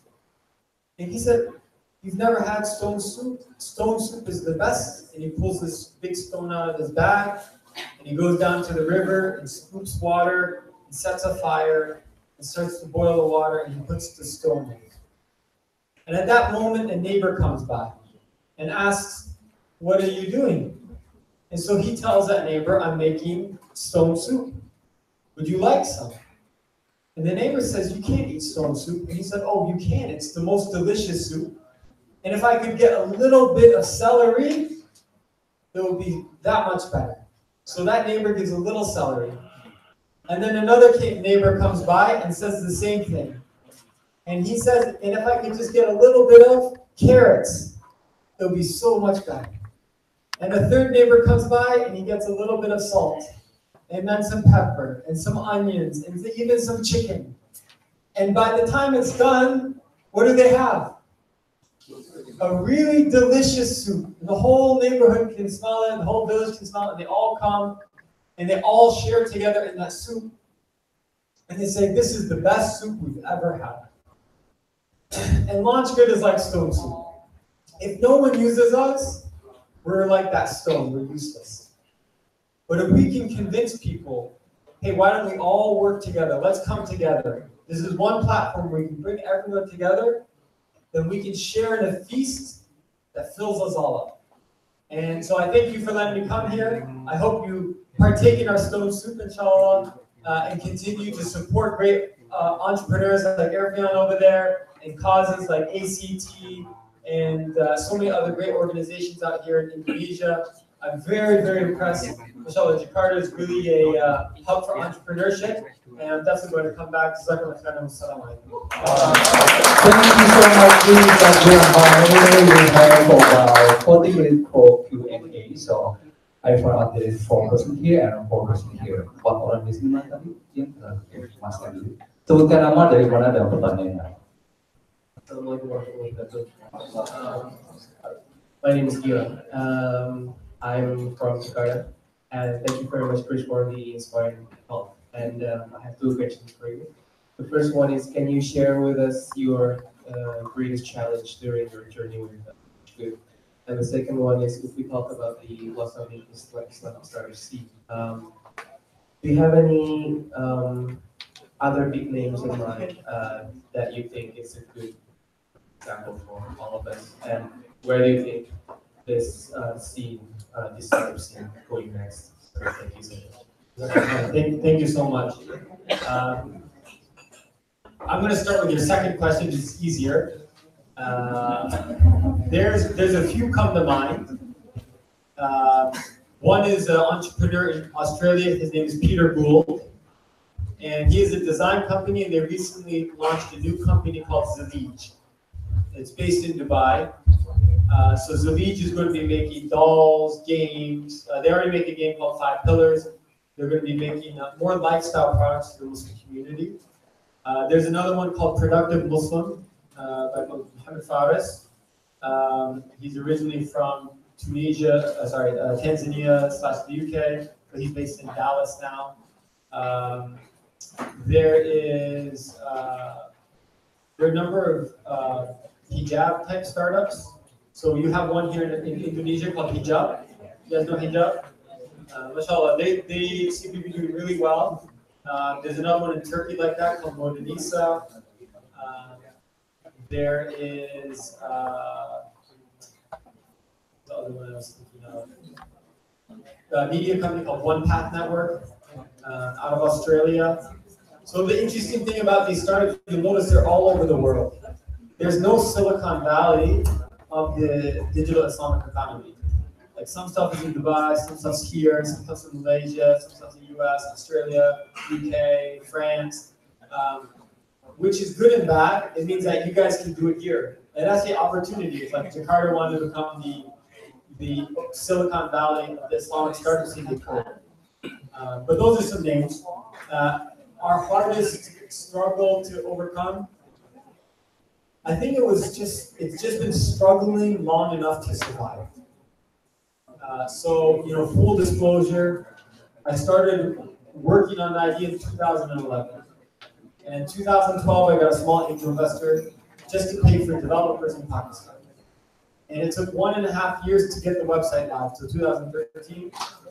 And it took 4 years before I paid myself. So you have to figure out how am I going to survive for those the total of 6 years before launch and after launch. How can I survive for 6 years without a salary? That was the hardest part for me. But alhamdulillah, now we're past that point. Next question dari sebelah sana dulu, kayaknya ada yang perempuan tadi mana? Oke, Farid mohon. Sebutkan nama dari mana dan pertanyaannya. Assalamualaikum warahmatullahi wabarakatuh. My name is Lindy. I'm from Jakarta. So I have 2 questions. And first of all, thank you so much for sharing all your experience to us. The first question is actually, Indonesia is the biggest Muslim countries, and of course there are a lot of Muslims here, and I'm very sure that actually all Muslims, there are many entrepreneurs, but they are not. Some of them not specifically bringing or embedding Islam things into their business. I mean, they're creating restaurant, they're creating many businesses, but not necessarily about Islam. It's about social or economic things, etc. And that's actually made me wonder, why you choose Islam as, because you need to brand, you use Islam as branding, etc. I'm wondering, if you don't use Islam, whether the market will be greater than this if we just bring social things, because I just explore your launch.com, and majority is about for example, developing mosques and orphanage for Muslim, etc. I'm just wondering about the market, etc. If we don't use Muslim, will it be greater than this? That's The second question is, I'm impressed how you tell stories, and I think it's our homework to tell story better. I mean, from Indonesia, Indonesian people kind of hesitant to showing off our products, but that's it. So I'm asking like, do you have any tips, to tell story better? Those are two good questions. The first one, so would we open ourselves up to bigger market potentially if we went beyond just the Islamic brand? Potentially, we can also make ourselves relevant, right? It's better to be meaningful to a small group of people than to be irrelevant to everybody. And that's a problem, mistake a lot of startups make is they don't understand who their customers are. They say, oh, my customer is everybody, or everyone who's a smartphone. It's like, that's not true. You have to be specific. That said, I don't think everyone should be making Islamic startups. How did I survive for 6 years without a salary? I have another startup that's not Islamic. It's not non-Islamic. We make like parks and bike paths and community places. That's funded under us. So that doesn't need to be Islamic. If someone makes a car company, it doesn't need to be Islamic. I think we have someone who's a security company, it doesn't need to be Islamic. But for example, you want to teach your kids Quran. You want to send them to a Quran class. Like, you know what I mean? You don't want to just send them to a reading class. Like, no, this is like something specific to that. So why do we do this Islamic branding? Ultimately, it's because of what we care about. It's what motivates us. I'm motivated by this idea of kind of uniting and igniting the Muslim Ummah. That's my passion. That's what that gets me up in the morning, gets me to travel all over the world and talk to you guys, meet you guys on like 5 hours of sleep. It gives me the energy. And it's really important that whatever you're doing, it gives you energy because you got to be the best at it. If you want a successful startup, you got to be the best. You got to be able to beat everybody. And so for me, that's where the energy comes from. We don't have to be that way. We could be like MEETUP is a really good startup. Is Timmy here still? We have some people I think in MEETUP here, right? Like MEETUP is like, mashallah, you guys have MEETUP. Oh, there he is in the back. They're not exclusively Islamic. And they've actually done more than twice as many projects as LaunchPad. And they have more than twice as many donors as LaunchPad. So that's the real success story back there. Let's give a round of applause.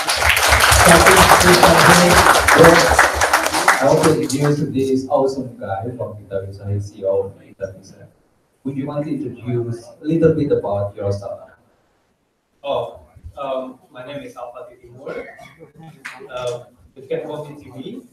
We are brothers. Crowdfunding brothers. So that's what we call it. In crowdfunding, there is no competition with just brothers, but we're educating people to donate more, give more impact. So very delighted, very happy, impressed. So what is Kita Bisa? Kita Bisa crowdfunding, just like LaunchPad, but specifically for Indonesia. And most of our project, 30% is medical.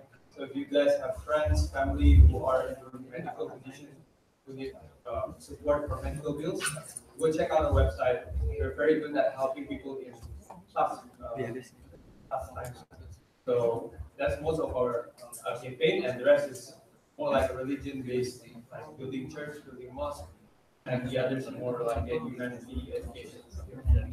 So that's pretty much. I want to have a special question for you. How do you, with your brand, and say if Kita Bisa is not only for Muslim but for the other religion? I look at in your website there is a campaign for Muslim or non-Muslim. How do you maintain your brand that Kita Bisa is universal for everybody? I think because of the name as well, because Kita and Bisa. I was born in Bukit Tinggi. I'm a big fan of Bung Hatta. Everyone knows Bung Hatta, of course. Bung Hatta said gotong royong is the core value of Indonesia, and that's what we believe as well. And when we talk about gotong royong, is actually cross religions, cross everything. What it means is like we just do things together to achieve something. and I think kita bisa have that core value. So when we do gotong royong, we can do everything. Even though that we have the jokes in our office that probably someday we can send someone to March, not by APBN, but through gotong royong. Thank you so much. Anyway, Chris, we have another CEO Sarap Muslim, Andreas Jaya. Where are you, Andreas? Would you want to come here? He come from Badan Interactive Studio and he founder of iGrow. iGrow is one of the winner at Startup Istanbul, and he came to our event tonight. Please share to us how do you put your brand at how do you put yourself Muslim in Indonesia? Because you are CEO of Badan Interactive and finally you create iGrow. How do you maintain yourself from there? Okay. We built Badan Interactive in 2011. Basically, we are farming across Indonesia, like connecting between the capital owner and the farmers. And also after the harvest time, we have them to send the crops directly to the buyers. So we started in 2014. The way we built the community and the brand for the iGrow is based on the local community. So we create a lot of story, a lot of posting, and we spread a lot of concepts. So for each particular commodity that we buy, we always create a story. For example, right now we create a story about the energy. So we want to plan a tree that can produce cheap for the energy.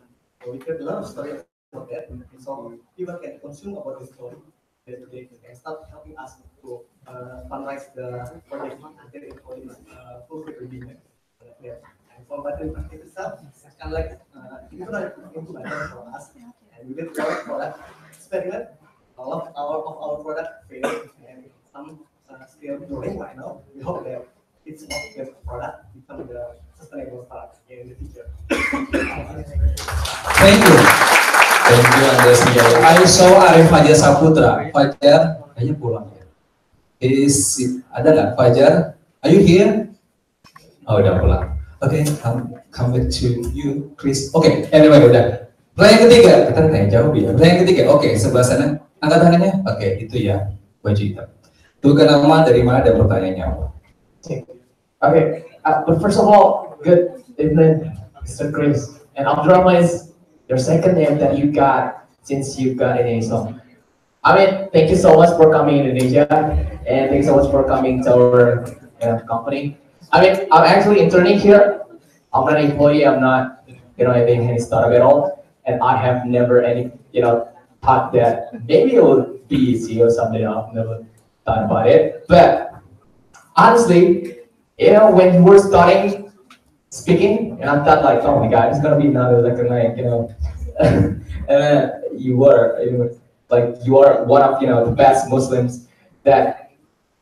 Maybe it is one of our obligations as a Muslim. And I was bornly Muslim, but I'm not, doing that much yet. So my question is not actually related with startups, but I'm gonna ask you, what was your biggest, experience? The worst experience that you got since you were in Islam and you got this launch good,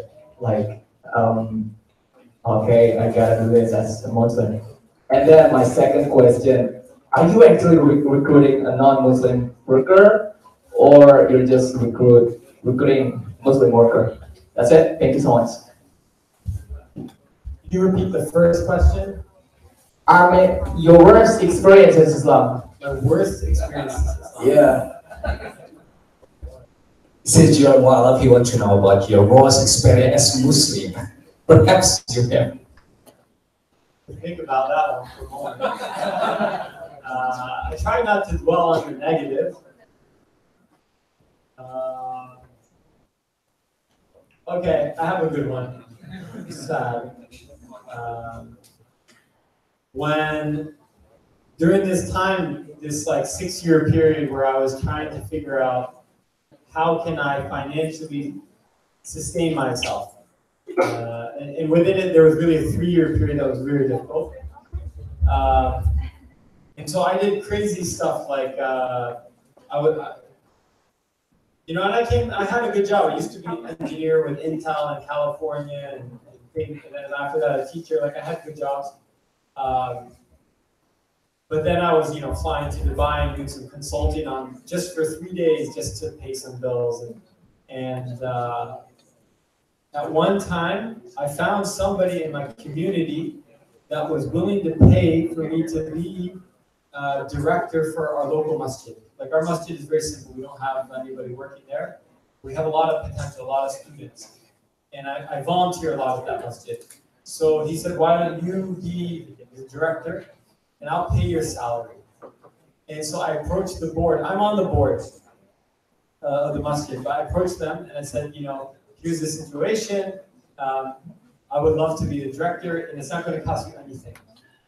And they said, okay, we'll vote. I have to leave the room because it's a conflict of interest. So I wait outside, and they come out and they said, we voted not to hire you 4-3. And I started crying because I thought, how bad am I that I'm not worth $0? That's how much I cost them. I cost them $0, and I wasn't worth it. And I realized that the issue was not me, although I have many faults.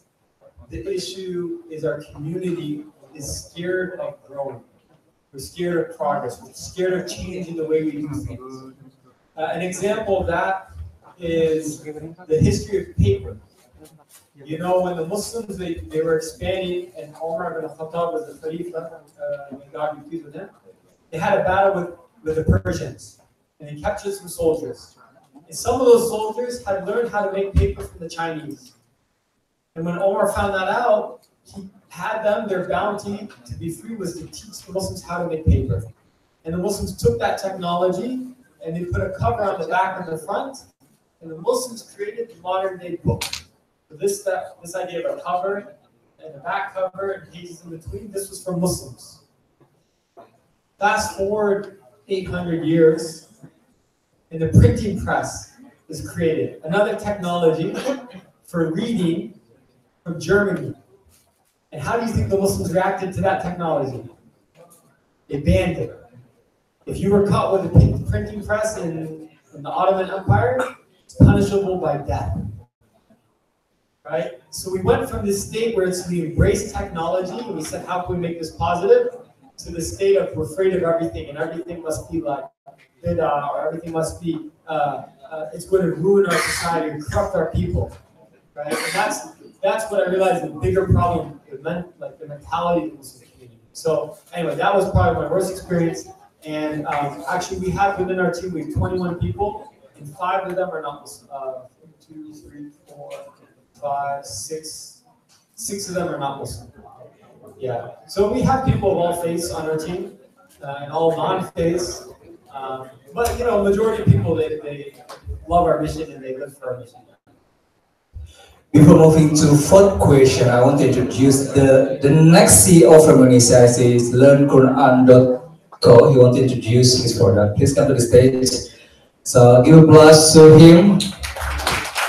Thank you for the opportunity. Assalamualaikum warahmatullahi wabarakatuh. My name is Muhammad Sani. I'm from a startup called Learn Quran. So Learn Quran is this is our mission. Can you read it? Okay, if you can't read it, the best tech solutions to learn Quran. That's our aspiration and that's our vision. So I want to introduce to you 2 of our products. The first one is the modern and technology way to learn to recite the Quran with apps. So we have Android and iOS apps. It has been used by more than 1 million people in more than 200 countries, alhamdulillah, and it has been because it has been 2.5 years. And our new products is Learn Quran Tafsir. So this is a Quran search engine. Because in Quran, Allah Subhanahu wa Taala said, the Quran can answer anything. The Quran contains all knowledge. So we believe using the search engine technology, people can access and ask anything to Quran, and Quran answer that question and the related search terms. It's in tafsir.learnquran.co. You can check it out. Thank you very much. Assalamualaikum warahmatullahi wabarakatuh.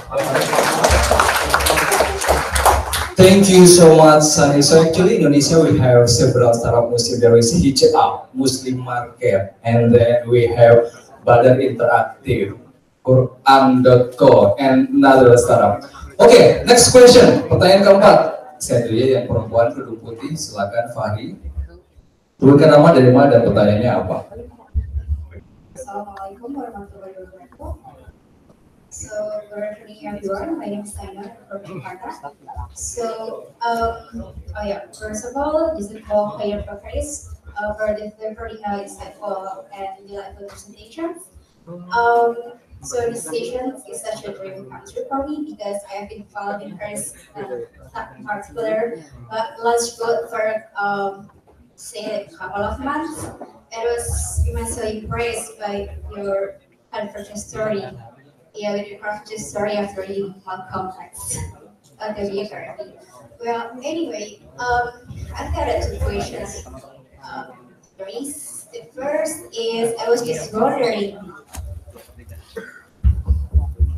Yeah, okay. So I was just wondering which Islamic values or principles that you adhere on is greatly contributes to the growth of large food because you know that you ask people, you need to convince people to use your products, and it must have been difficult, and it must be very difficult at the beginning. And the second question is about competitive advantage. How do you differentiate your products in these terms is large food amongst the other local crowdfunding platforms? Like for example, here in Indonesia we have kitabisa.com, and how do you differentiate your products? Thank you very much.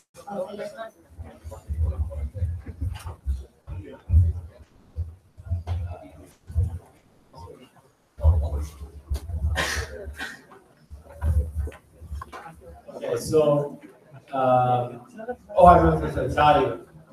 We have actually the values written up on our website, and they're very specific, but just one that has helped us grow a lot is treat everyone like a VIP or a very important person. So every campaign, whether they're raising a little bit or a lot of money, we really put our full effort into helping them. And that, to me, is what's helped us grow this far. And the second one is, how do we differentiate? Well, the biggest differentiator is the brand. So if someone wants like a very Indonesian style crowdfunding campaign, they should use kitabisa. Like if you're going to be asking your friends and neighbors here and such, actually you should not use Launchpad, you should probably use kitabisa. If you want to reach a global audience, and it's and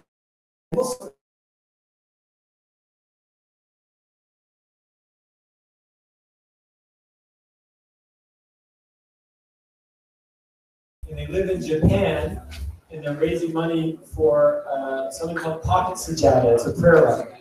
So that's, Turkey, Singapore, Japan, and they're raising money for everywhere. That's perfect for Launchpad. So that's what we look for, is this something that reaches the global cause of Muslims? Then it's a good fit for Launchpad. And there's some technical differentiators, but I'm not going to go into those now. But mostly it's the brand. What type of brand do you want your campaign to reflect? Pertanyaan kelima sebelah sini. Oke, yang ini. Diza.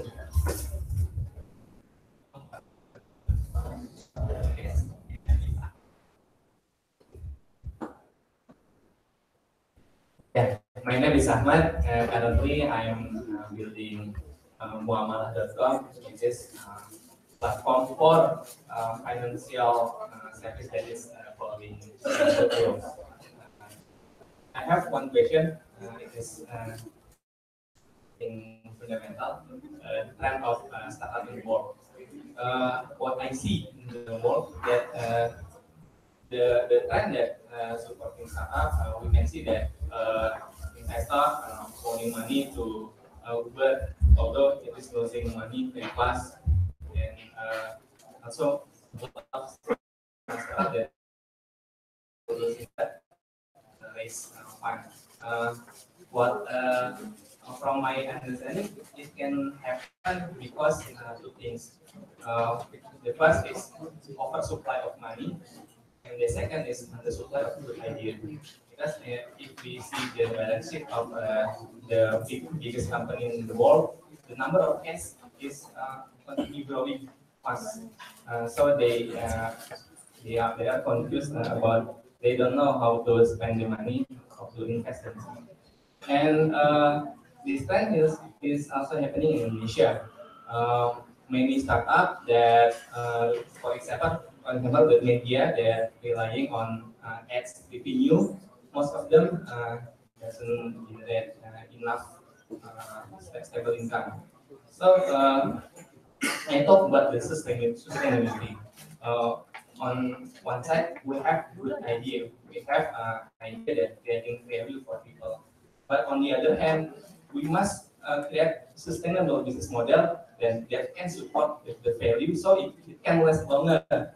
It can last for time. So I asked what your insight, because in Indonesia, yeah, in US it is the capital work a bit of startups. Thank you. Nice, thank you, Ahmed. That's actually a great question. There's a trend now growing in America, and we subscribe to this trend of the un-Silicon Valley model. So this is, don't raise money, don't get investors, but have a business model that's some sort of sustainable revenue stream that you could grow. And then if you could just live long enough, you're going to be okay, right? Like we could see that as like, okay, our first year, our revenues were like $30,000, but then it was 90, then it was 220. So I could see the trend. It was like, if I can just hang on one more year, we'll be okay. But you know, a lot of startups don't have that, especially if they are like a social network or something. There's no there's no built-in revenue stream. They may be trying to do ad revenue, but the only person that's working for is like Google and Facebook, right? Yeah, so actually I encourage that. I mentor a lot of startups, and from the very beginning I say have some sort of financial engine, and that is aligned with your mission. So as you grow bigger, your revenue will grow too, and then you'll eventually reach a point of sustainability.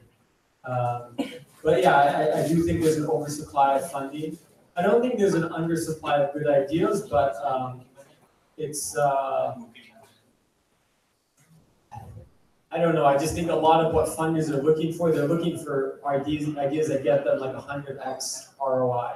That's not sustainable. Like, I love iGrow. Actually, I've known about iGrow for a couple of years, and I love it because they have a return on investment model that's very sustainable. It's not crazy, but it's not zero, and I think that's a good approach. Pertanyaan ke-6, oke, sebelah situ. Bahari, oke. Assalamualaikum warahmatullahi wabarakatuh. My name is Ikhwan Reza. I'm from Aceh, very west of Indonesia. This is my second month in Jakarta, so I'm very new. I would love to talk about,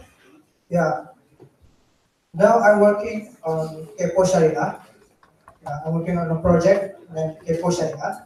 Kepo means curiosity, so it connects you with Ustad, not only for Muslim, for non-Muslim too. The goal is more people get information about Islam. And also, we have the nearest place to get the Islamic lecture feature, and also to get Ustad for our kids to, not our kid, I have no kids right now. For kids to get correct, no, single guy, guys. Mashallah, it's so handsome. Thank you.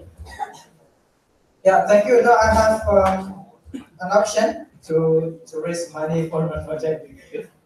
Maybe after this I will start the campaign. We have been in Australia last year for this project, and their response is very amazing, and would love to support us, but they don't know how to support. Would you explain what is the project in Australia last year? Kepo Syariah. Oh, Kepo Syariah.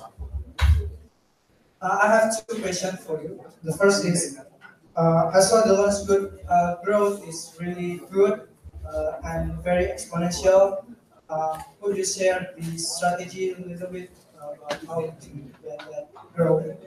And also, I'm curious about what's on your mind about our problem as youth of Muslim.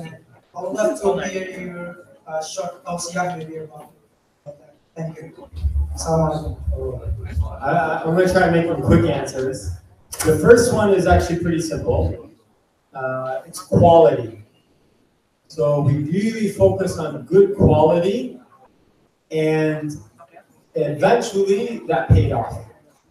Because if someone has a good experience on LaunchGood, they're going to recommend us to other people, or people will see that they were successful on LaunchGood and they will want to use it themselves. Like maybe now you want to do a project on LaunchGood because you saw Darul raise 400,000, right? So like that's how it kind of works for us. There was no single point we took off, but just consistently doing good quality. The second point, the issue with the youth. Oh, it's too big of a question. I don't want to answer it right now. Maybe I need to think about that one. It's a good question. You have an answer? Next question. Okay, over there. Mana, Lisa? Ini pertanyaan ke-7 ya? Oke, monggo. Assalamualaikum.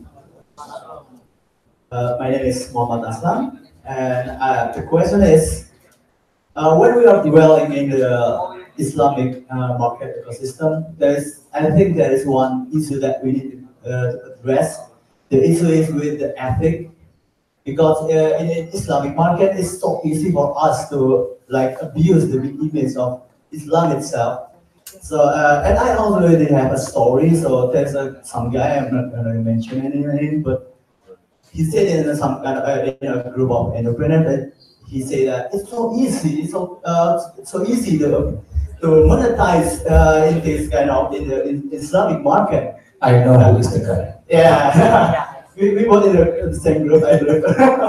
So it raised a concern that it's so because the line is so thin.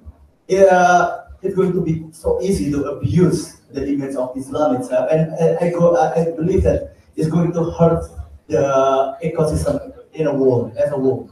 So, what is your perspective about it, and what can we do to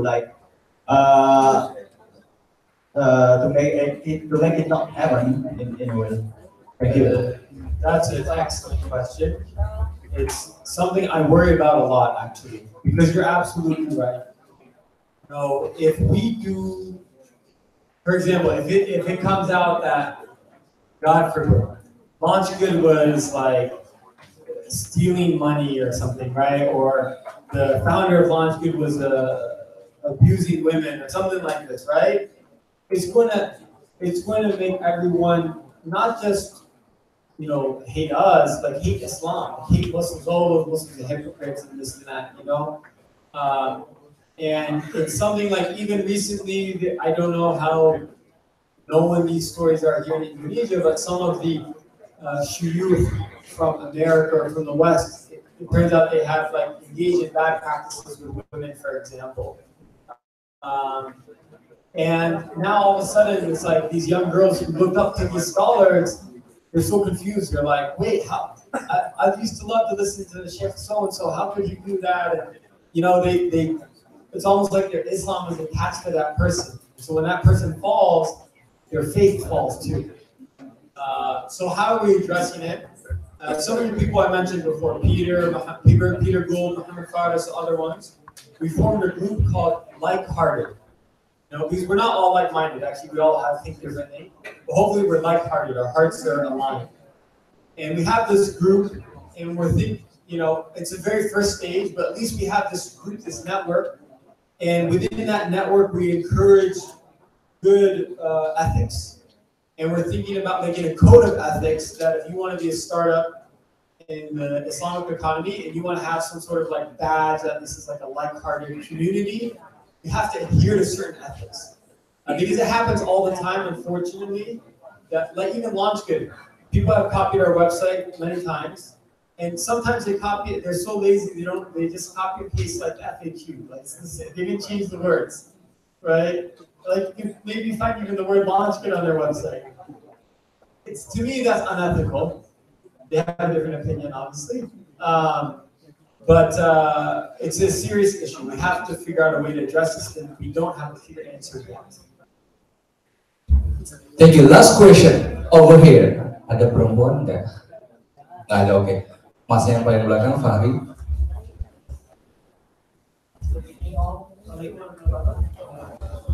My name is Afendi. I have one question.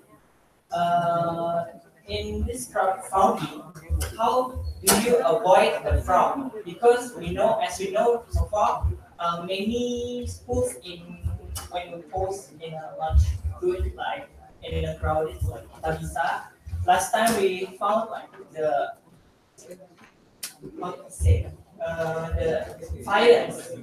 The violence. They pretend that they need the help, but actually they just need our benefit. Do you understand what I say? What? Yeah. That's it. Okay, so yeah, it's a great question. Timmy and I were talking about fraud protection earlier. It's a little bit easier in America because we have more systems set up in place.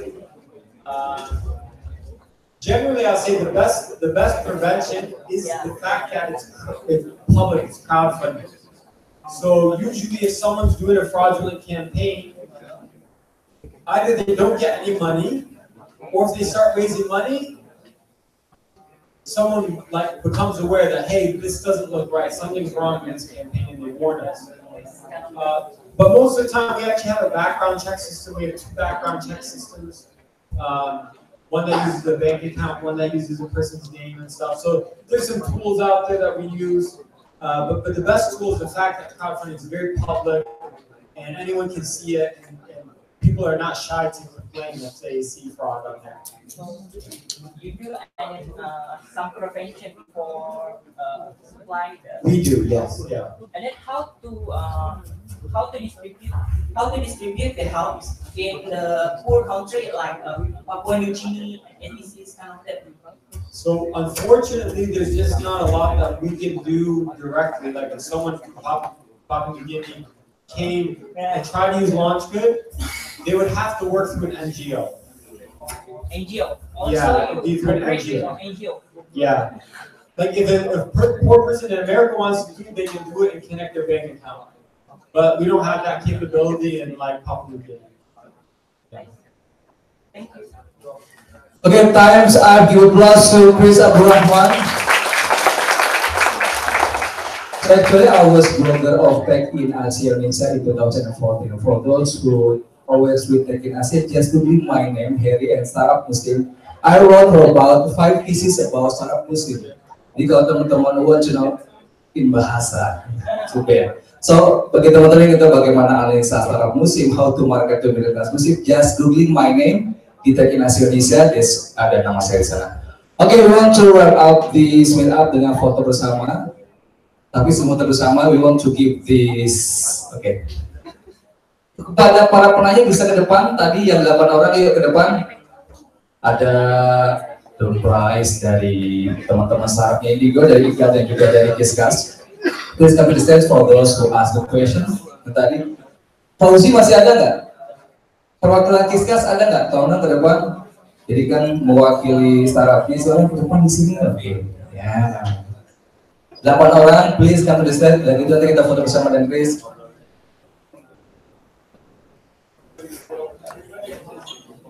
Just waiting after they receive this surprise. Oke. Yuk, 8 orang. 1, 2, 3, 4, 5. Oke. Berjejer dong, bro. Ya. Oke, Fauzi, masih ini dulu door prize, baru kita foto bersama. Oke. Enggak. Iya, itu 5, dirimu ke sini. Oke, foto dulu ya. Bentar, wait. Teman-teman, kita masih punya waktu nggak ke 10, jangan dulu pulang, bisa langsung ngobrol langsung dengan Chris. Jadi kita punya spare waktu kurang lebih 1 jam buat networking. Jadi manfaatkan waktu untuk juga kenalan dengan speaker, dengan teman-teman yang baru hadir. Ada 3 CEO bahkan 4. Ada Kita Bisa, ada Andrea Senjaya, ada Lento, ada Arif Aja Saputra, masih ada Arif. Jadi kita juga malam ini ada beberapa CEO startup Muslim yang bisa ditemui. Ada juga 3 startupnya Indigo, ada Triple, Kiskas, dan juga Ida. Kemudian ini, silakan. Oke, dia berikan terlebih dahulu.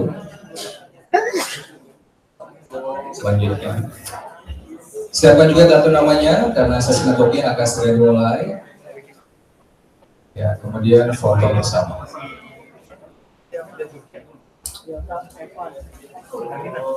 Sebagai informasi juga bahwa Indigo Creative Nation Batch pertama 2018 bulan Maret akan segera dibuka. Jadi pastikan teman-teman pantengin sosial media kami di Instagram, Facebook, maupun Twitter karena pembukaan Indigo Creative Nation tahun 2018 batch pertama akan segera dibuka pada bulan Maret 2018. Oke, foto bersama lagi. Oke, ini.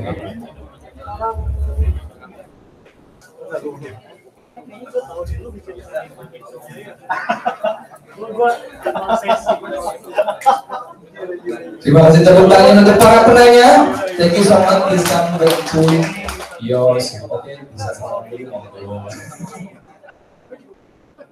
Oke, yang selfie nanti aja di akhir acara. Oke, kalau bisa. Sebelum saya tutup, saya panggilkan juga teman-teman masyarakat lokal, Mas Natali, Mbak Nonik, Mbak Oli, Fahri, Liza, Andy.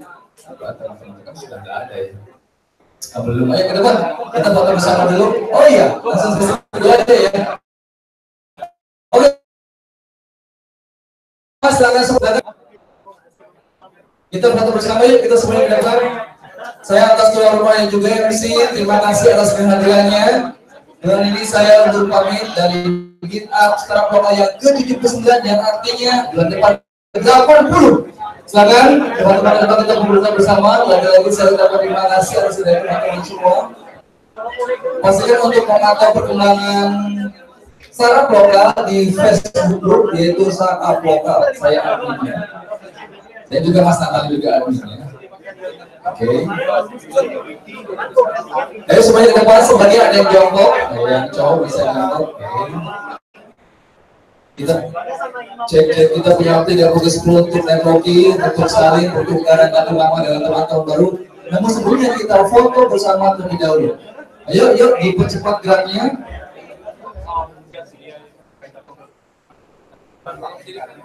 Yang cowok-cowok bisa duduk di depan, kamu bisa contoh. Sebentar, saya mau contohin bagaimana saya duduk ya. Excuse me. Excuse me.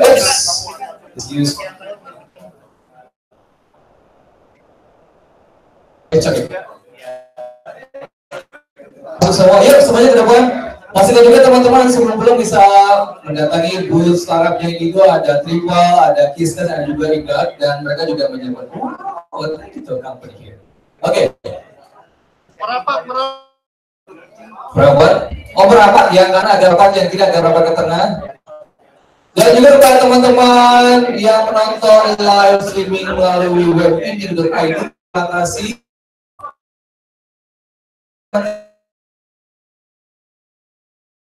Tetap kami kali ini.